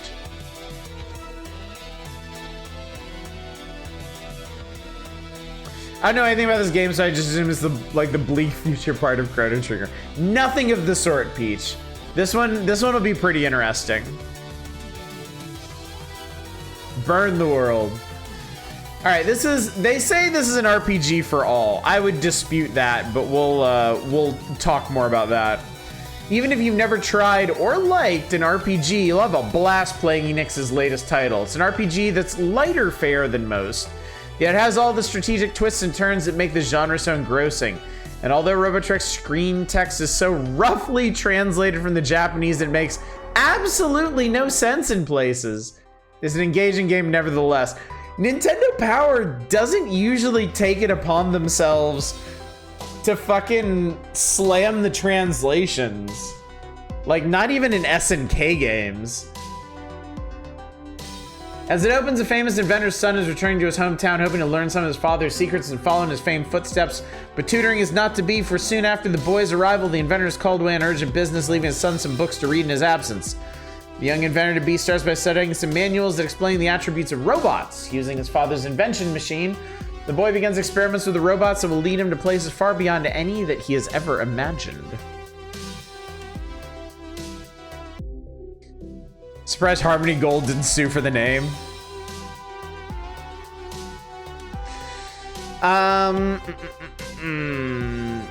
In addition to the main character, Robotrek features a quirky crew of humans that includes a good-for-nothing mayor, crusading reporter, and some mischievous kids.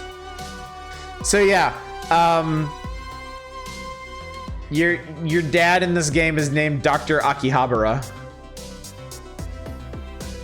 Dr. Einst is the mad scientist.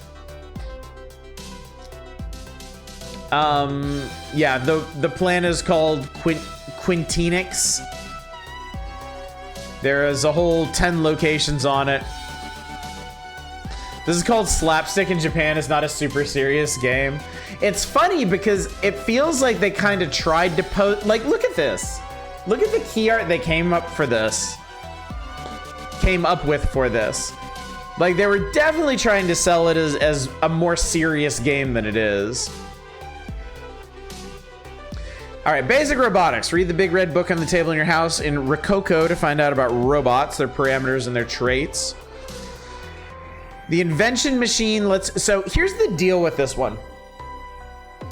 Your character doesn't actually fight in this. Zoom in on that child's face, please. My pleasure.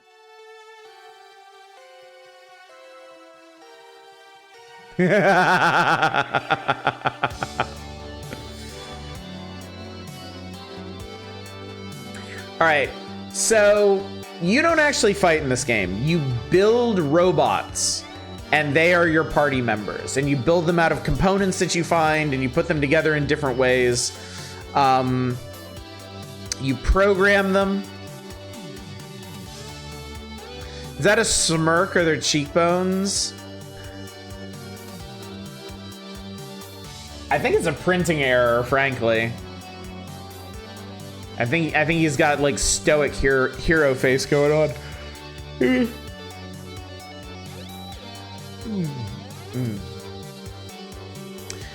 Invention machine also lets you combine items into new items. All right. Let me reset this. Oh, you are quite welcome. All right, Rococo, your journey begins here. Greeted by Dr. Akihabara. Village has several small houses. Doctor introducing Nagisa, becoming a trusted assistant. Visit the mayor, read the robot book, read other stuff, show off your robot.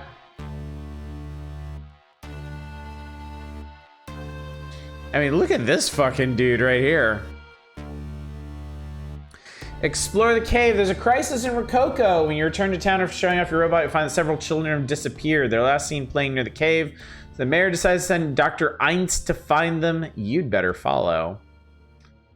The old house. Okay, I'm gonna level with you. When I played this game, I own a physical copy of this game, and I've tried to play it. I don't remember if I ever made it past the cave, honestly. If I did, I don't think I made it past the house. I don't think anyway. But yeah, this is I mean, their coverage of this game is really, really dense. They kind of break down every step of the way. But we can give it a try and see where we'll get, chat. Let's do some Robotrekking.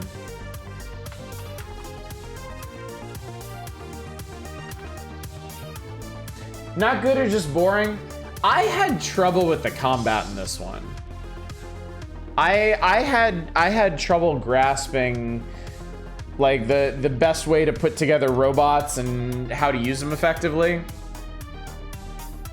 It's been a long time though, so I don't know. Maybe it'll make more sense to me now.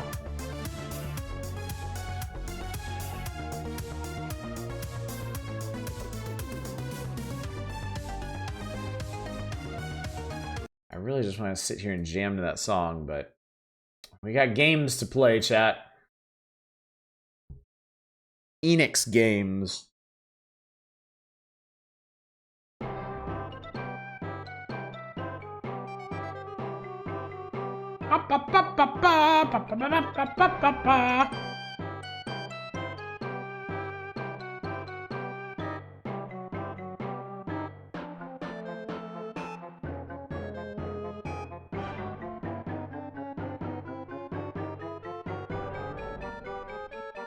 Go!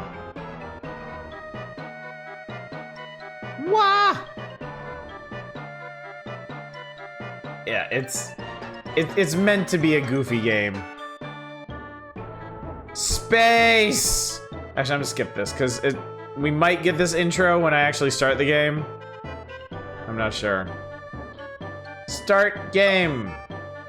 From start. And what's her name, chat?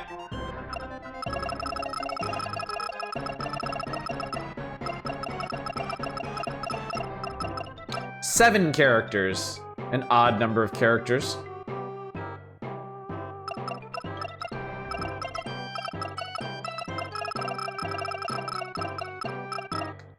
Bratwurst.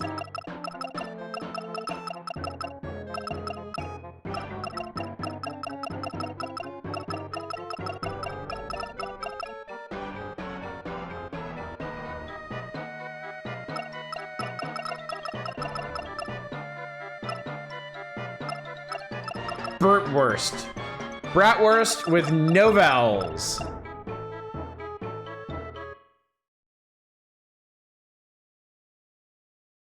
Bratwurst! Bratwurst! Please wake up!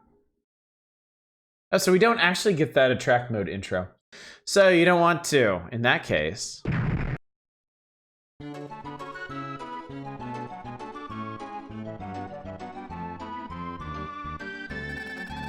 Bratwurst is traditionally made without vowels. Ha ha ha! You're finally awake. You slept for a long time. While you were sleeping, I finished unpacking your room. Please get up. Nagisa wants to meet you. She just finished unpacking.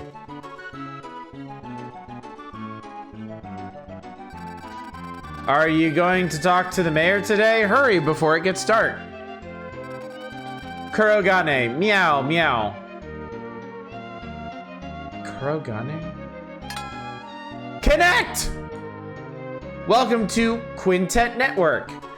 ActRaiser 2, Illusion of Gaia, popular new releases. Buy them! No carrier. Thanks, computer. Oh, this game actually does you the solid of having a run button. Bratwurst has found 500 GP. Bratwurst reads Inventor's Friend level 2, but it's hard to understand. Reads level 3, it's hard to understand. All right, we'll skip that then. Level 6.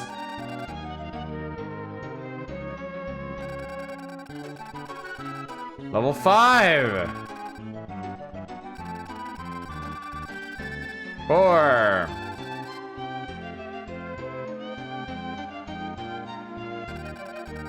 I found cure. I found cure. I found clean.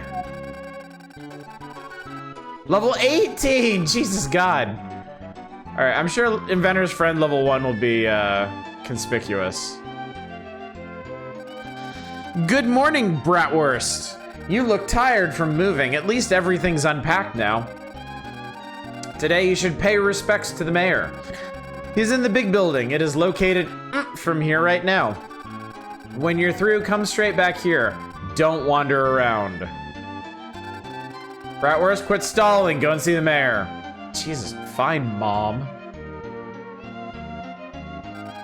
You must have just moved into that house. I better tell you a little about this town. Always ring the doorbell before entering a house. You could get in trouble. Let's go exploring later. Town newspapers are on the bulletin board. I like to read Mint's articles. She's a great reporter. Hello, I'm Mint. Rumor has it the mayor spends all his time with the new secretary. He's always trying to impress her, even though he's old enough to be her father. Jesus. The mayor has a reputation as a ham. I wonder if he knows. Cheer up, Mr. Mayor. Getting some mixed signals here, Mint. Town office update because of the earthquake. There may be landslides near the river. Beware. Recently, hackers have been seen near here, reporting suspicious persons.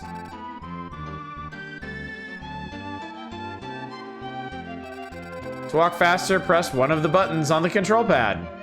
This one. Hey, are you Dr. Akihabara's son? Dr. Akihabara used to live in this town.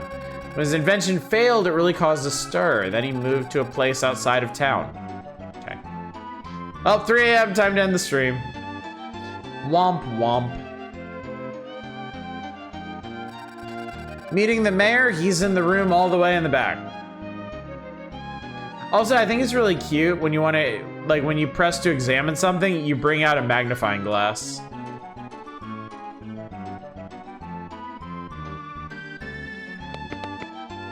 Oh.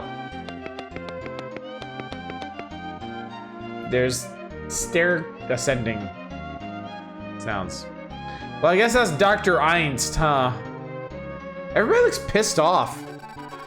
I'm taking care of communications with the townspeople. I'm trying to find the time to talk to young people like you. Cough, cough. Now you're a resident of Rococo. Use your youth for the world, humanity, and the town.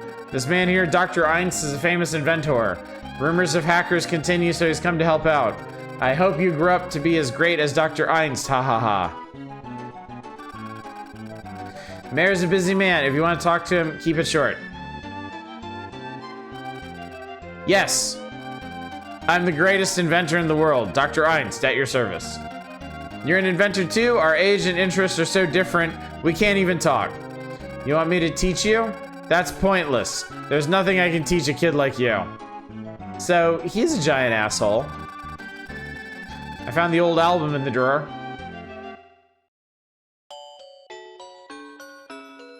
Memorial photo.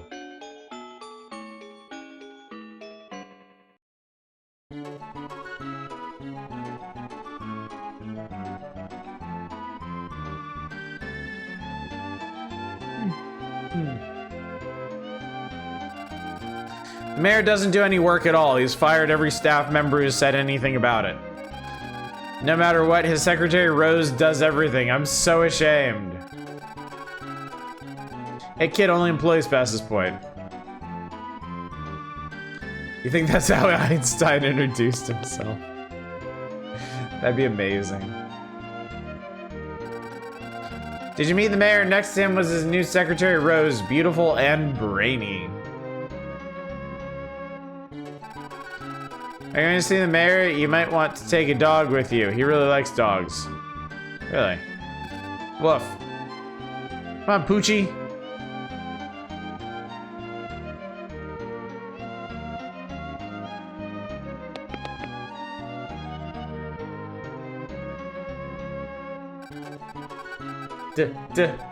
Dog! Hey, you put that animal outside!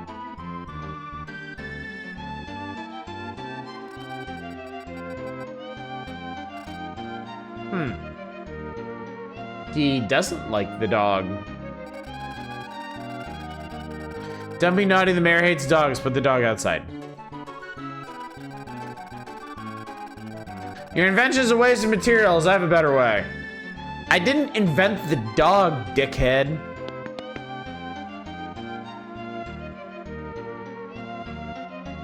Oh no, it is magically 1 hour later somehow. Don't question how. You took a dog with you to meet the mayor. It's so easy to fool you. You're a bunch of assholes. Ding dong. No one is home. Well, that means I have every right to go in and loot their stuff. What do you want? What? You're an inventor? You can't fool me. You're that kid's messenger. Just tell him this. The next time he bothers my daughter, pow zoom straight to the moon. Where'd you come from? I'm glad. My father sends away everyone who comes here. Will you listen to my story? Sure. There's a guy I like, but my father objects. There's a feud between his family and mine. This kind of story must be boring for you. I'm sorry. Oh, yeah. Yeah, it's very interesting. Ah, if you examine the fire, you get all wound up. You get little kiki feets going.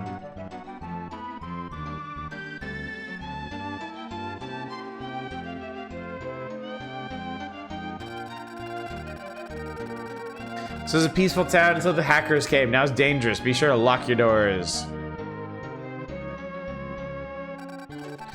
Crispy Shop, a tool shop to make life easier.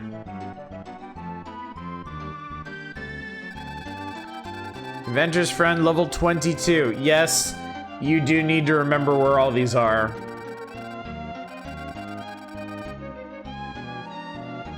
And you gotta read them in order. Dr. Hopper's son, you're alone. Your father was very independent too. If you want anything, I'll give you a discount. Your father's always been good to me. Hey, don't come in the back without permission.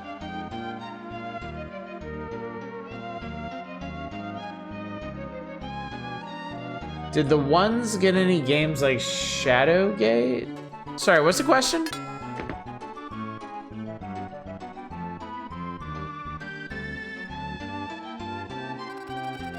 What do you want? You can't just barge into people's houses? I rang the doorbell and you opened the door, asshole. My mother's the mayor's receptionist. You have business, go there. Fine, fuck off. Did the SNES get any games like Shadowgate? Not really.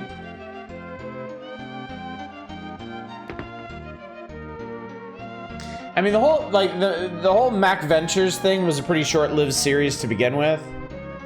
And yeah, they made it to NES, but not past that, I don't think. Your father is thinking of going back to the house in the suburbs. Oh, Bratwurst, finish your visit? This book, it's been in our family for ages. The robot book. I'll leave it for you. Now, making a robot will be your first job. Read this and build one. Well, I'm going out to our house in the suburbs. If you have problems, come and talk to me. From now on, Nagisa will be your assistant. Try not to bother her. Do the best you can.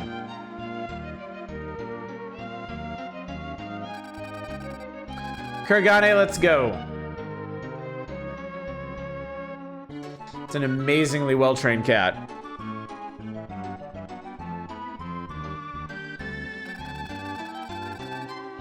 Bratwurst reads the robot book. I'm leaving information about robots here in this book. A robot is not just a tool. It is an ally who can do things that humans can't do themselves. Like friends, robots can be trusted. Robots will help you like friends do sometimes. Bratwurst understood robots! Now you can make a robot.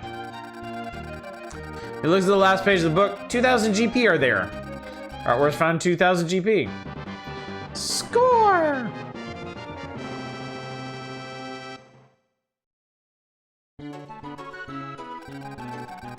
Did you read it? Come this way. I want to show you something.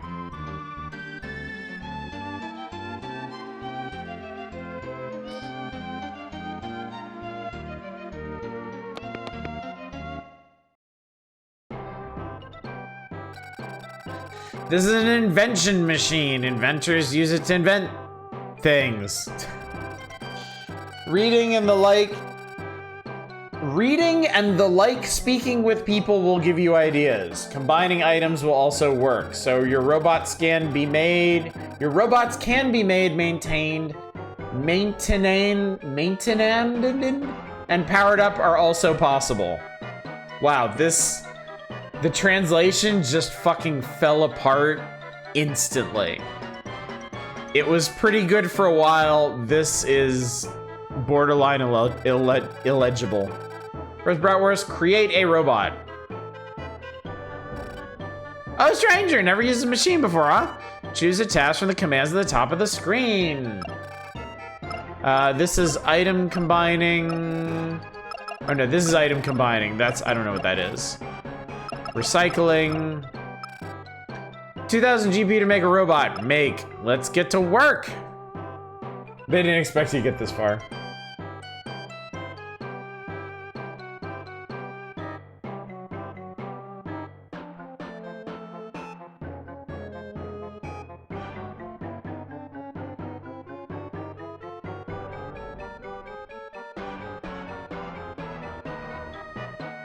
I wonder if there's a retranslation hack that you can get for this.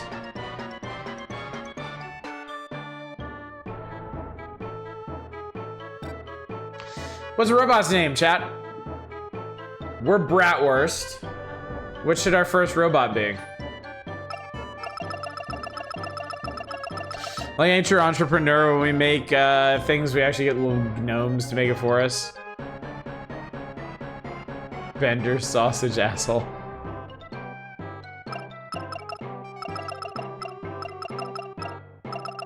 Hot dog. Wait, I like that. Hot, because he's red. Hot dog.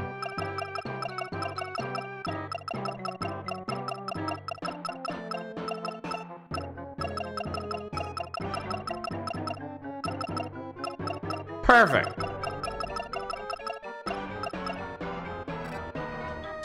A lot points.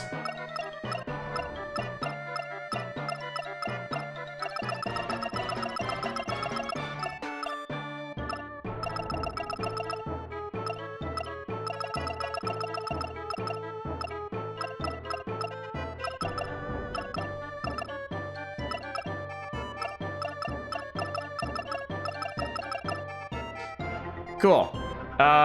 Again, I have no idea how you make, robots, but we'll give this a try.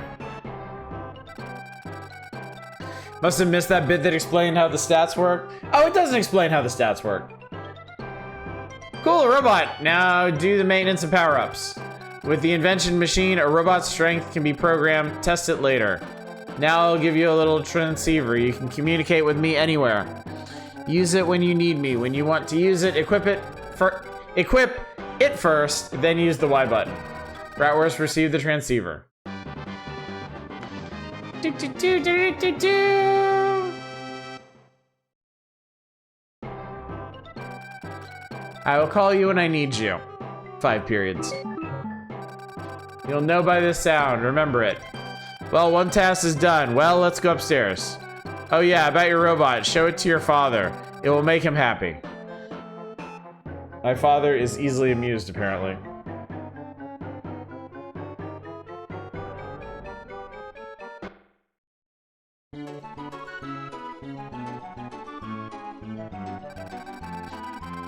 What's the matter, bratwurst?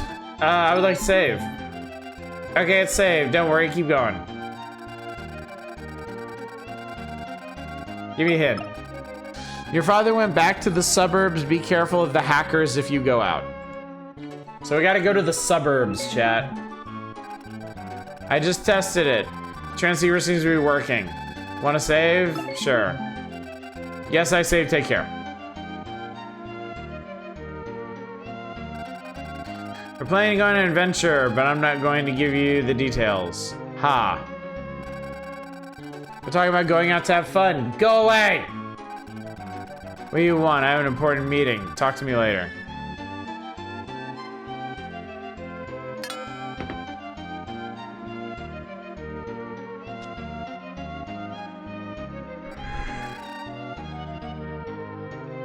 Oh, you're the young inventor who moved in next door. Young but distinguished. Tell me if there's anything I can do. You're such a hard worker. I'm on your side. Thank you. If you've got any items, I would like to steal them. Found the Nice Lady book. Today's menu, mushroom yogurt. From now on, a healthy diet.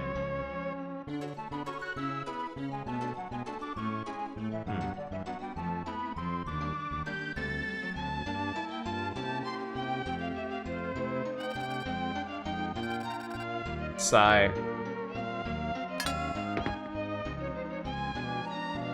Bring all the pots. What? What? I'm a little hard of hearing. Can you talk a little louder? What? Inventor, even if you're young, you can invent lots of things for people.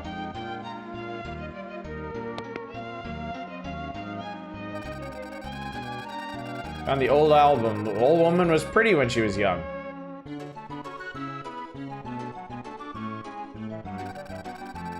I have the diary in his hand. It's a young man's diary. Month, day. I went to her house again today. Again, her father turned me away. They say our families are not on speaking terms. What has that got to do with the two of us? What's up with the mattresses in this town? I don't know. They're kind of fucked up looking, aren't they?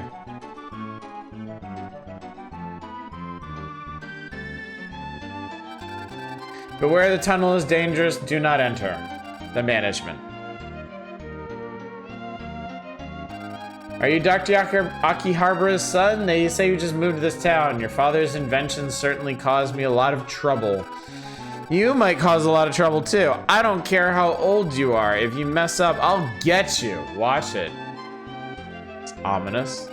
This dog is cute. His name? Turbo is what he's called. I named him after my grandmother's dog. Bow wow. Bowie wowie. This place is called Electric Town.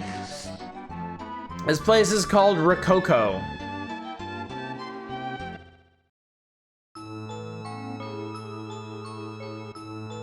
Okay, so you can't actually wander the world map.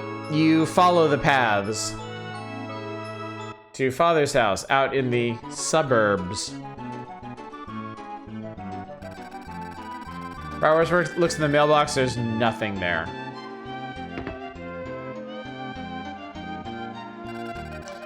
How about a doctor, a good salary, benefits, and health insurance? It never changes. You hackers are all like, what an evil bunch. How terrible, offering health insurance. That's what you say, but evil is good. Evil is the job. For our future, we need great inventors with your kind of power. I appreciate your interest, but I can't use my inventions for evil. I'll show you my latest invention. Want to know it is? Oh, a trumpet? I remember. In high school, I was in the band. It's not just a trumpet. You use it like this. Wow!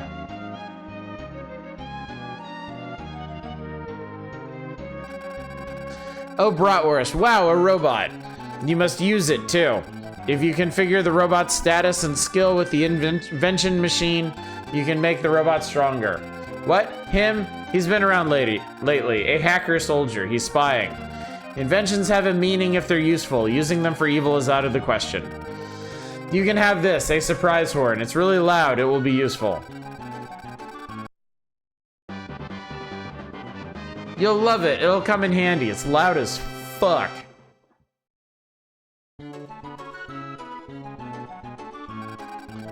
I found clean. While you're here, would you like me to tell you about my inventions? Please. What subject? Robots. Once created are very reliable. The invention machine creates up to 3. Once they're created, you can power them up. Weapons and other equipment are made by combining. With the machine's program changing, the special attack program is possible. When HP is low, repair will heal them. With the invention machine, maintenance can be done. You can change robots in battle bratwurst by using command. No, no more. Please, God. I'm begging you. No more. Okay, nah, that's alright.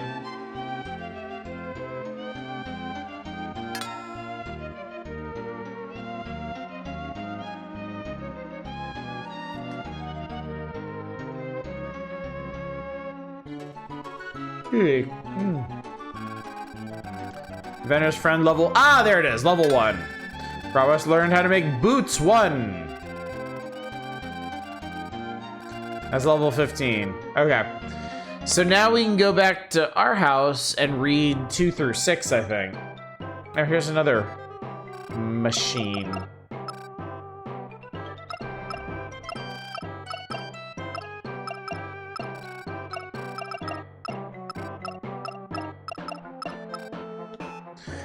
Maintenance not needed. Okay.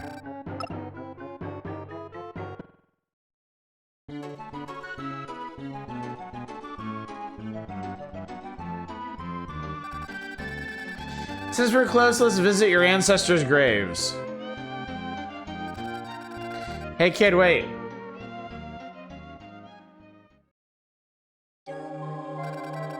Hey kid, are you the son of Dakiabara? Come with me.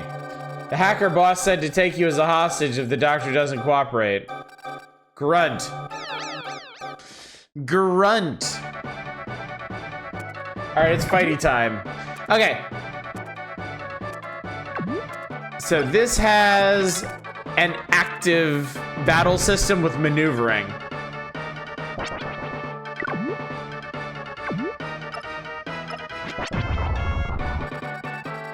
Bratwurst increased 0.2 megs of data. So yeah, instead of experience, you get megs of data. Oh, great, beaten by a kid. What will I tell the guys? I'll never live this down. Wah. Wah.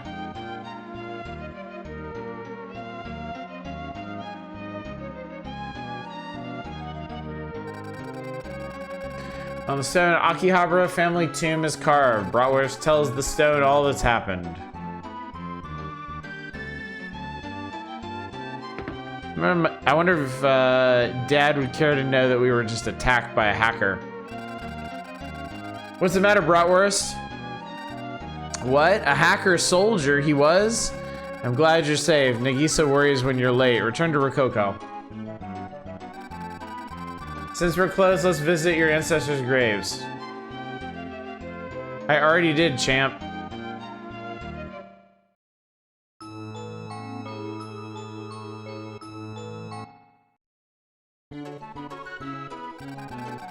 Anyway, it'll be lots of trouble, but for the sake of the children's lives, please help, but be careful. It's very dangerous by the river. Well, let's go.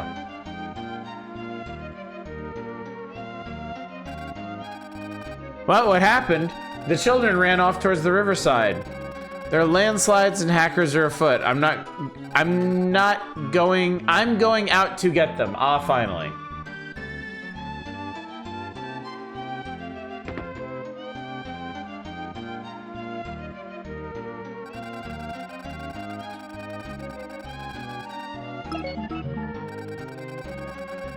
Nagisa is supposed to be Clarissa. I don't think a person localizing this game liked her very much.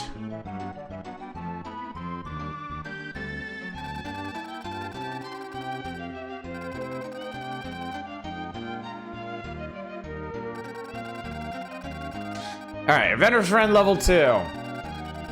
Oh, I thought you just had to do them in order. I think it's dependent on your level.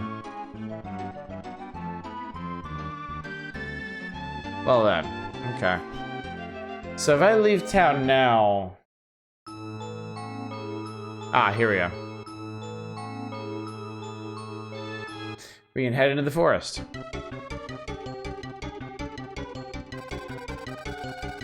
Hacker monsters are lurking about, unless you have to keep out.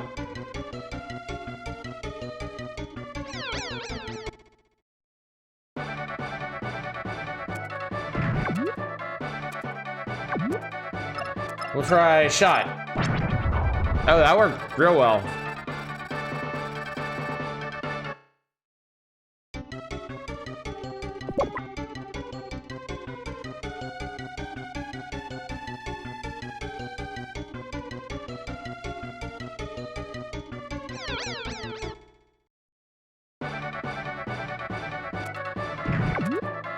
So this is, I believe, bonus treasure.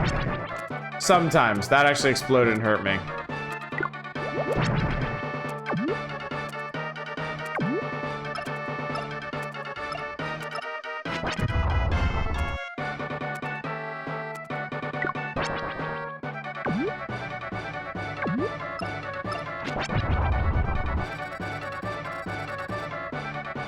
Well, I guess I made an okay robot because he's one-shotting everything so far.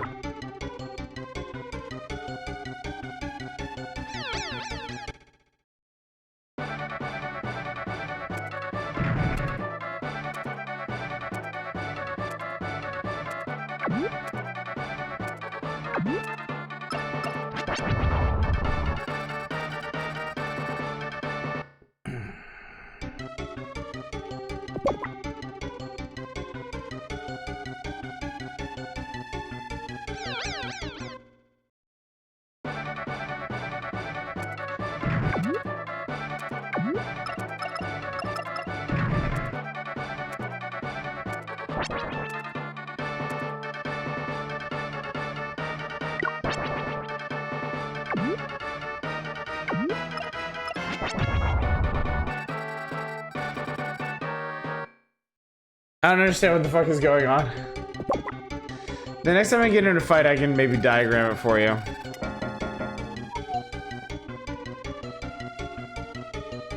Okay, so here's the deal. We don't fight, our robots fight. We can have up to 3 robots on the field. They're deployed like Pokemon. It's an ATB system. During our turn, we move. So we move and then we choose actions. You need to be adjacent to enemies for like your sword attack to work. But if you're doing a ranged attack like shot or bomb, you can be further back.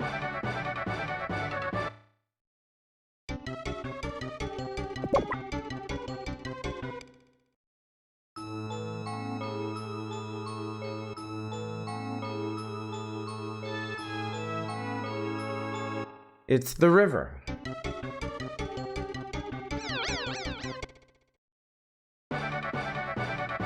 So that timer up in the corner is for the bonus item. If I want to get the bonus item, I need to open it up before time runs out.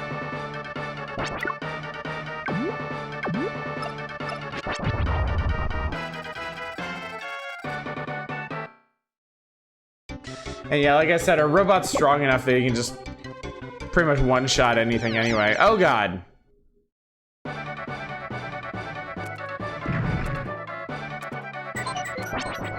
Whoa.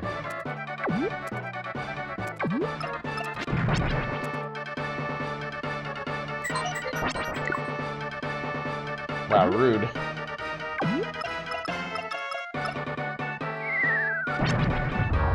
Bob's pretty cool.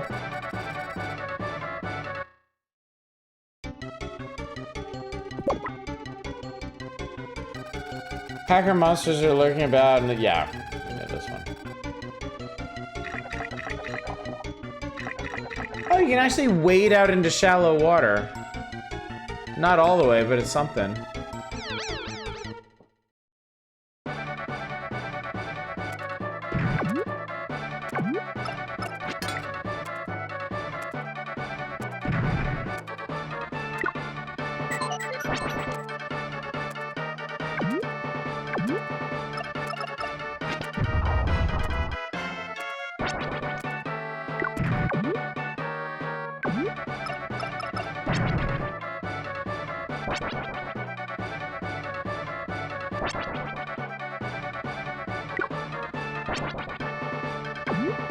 Well, I got a ton of turns to mine.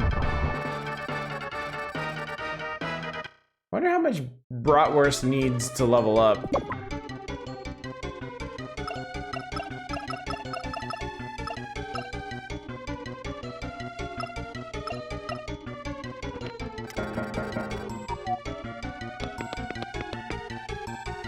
Yeah, there's a bunch of enemies. Sprites are very endearing. Sign up for free LinkedIn learning courses through your library card. Let me go back.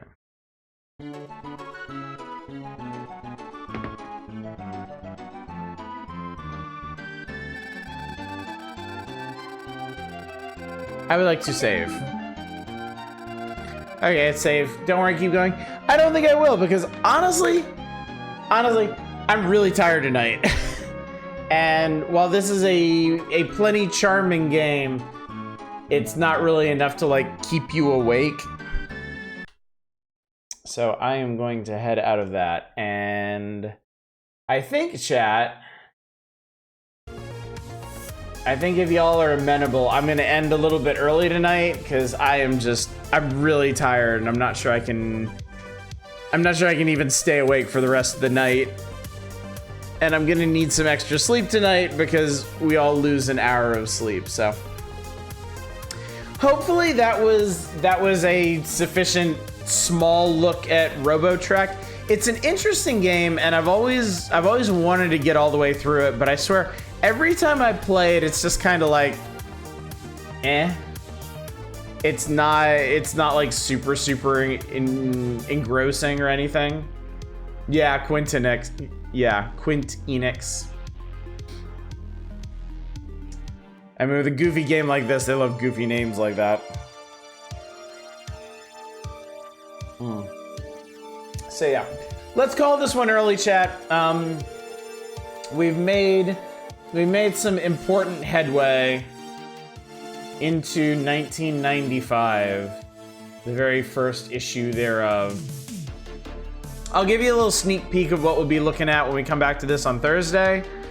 The next game after this is gonna be Lemmings 2, The Tribes. So I'll be sure to rest my brain as much as possible before we get here.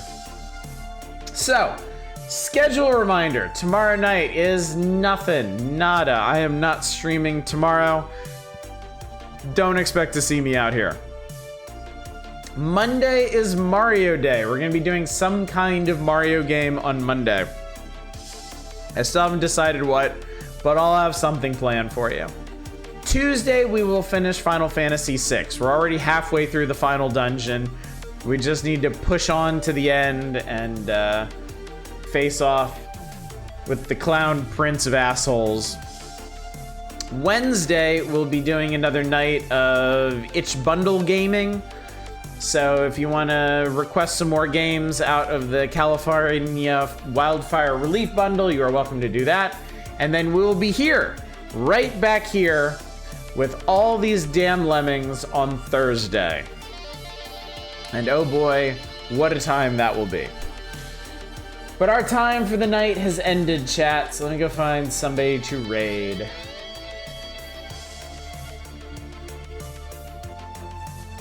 Oh, I got options tonight. Look at that. I believe tonight I will send you over to... If he's not wrapping up, I'll send you over to Big Sig tonight. He is playing Persona 5 Royale, which I know some of you are big fans of. So we can hang out and y'all can talk shop about that. So, anyway, gang, thank you so much for coming out tonight. Thank you for joining me for the inaugural evening of not just a new issue of Nintendo Power, but 1995 as a whole. The magazine, it's different now. It's got a different feel to it, a different vibe to it, but it's also gonna be a lot more games. Power hours are gonna be a lot denser with games from now on. New and interesting things to try as the Super NES library expands ever faster. So hopefully you'll find that interesting, and hopefully I will see you all out on Monday for Mario Day and whatever we choose to celebrate it with. But until then, as always, y'all take care. Bye, everybody.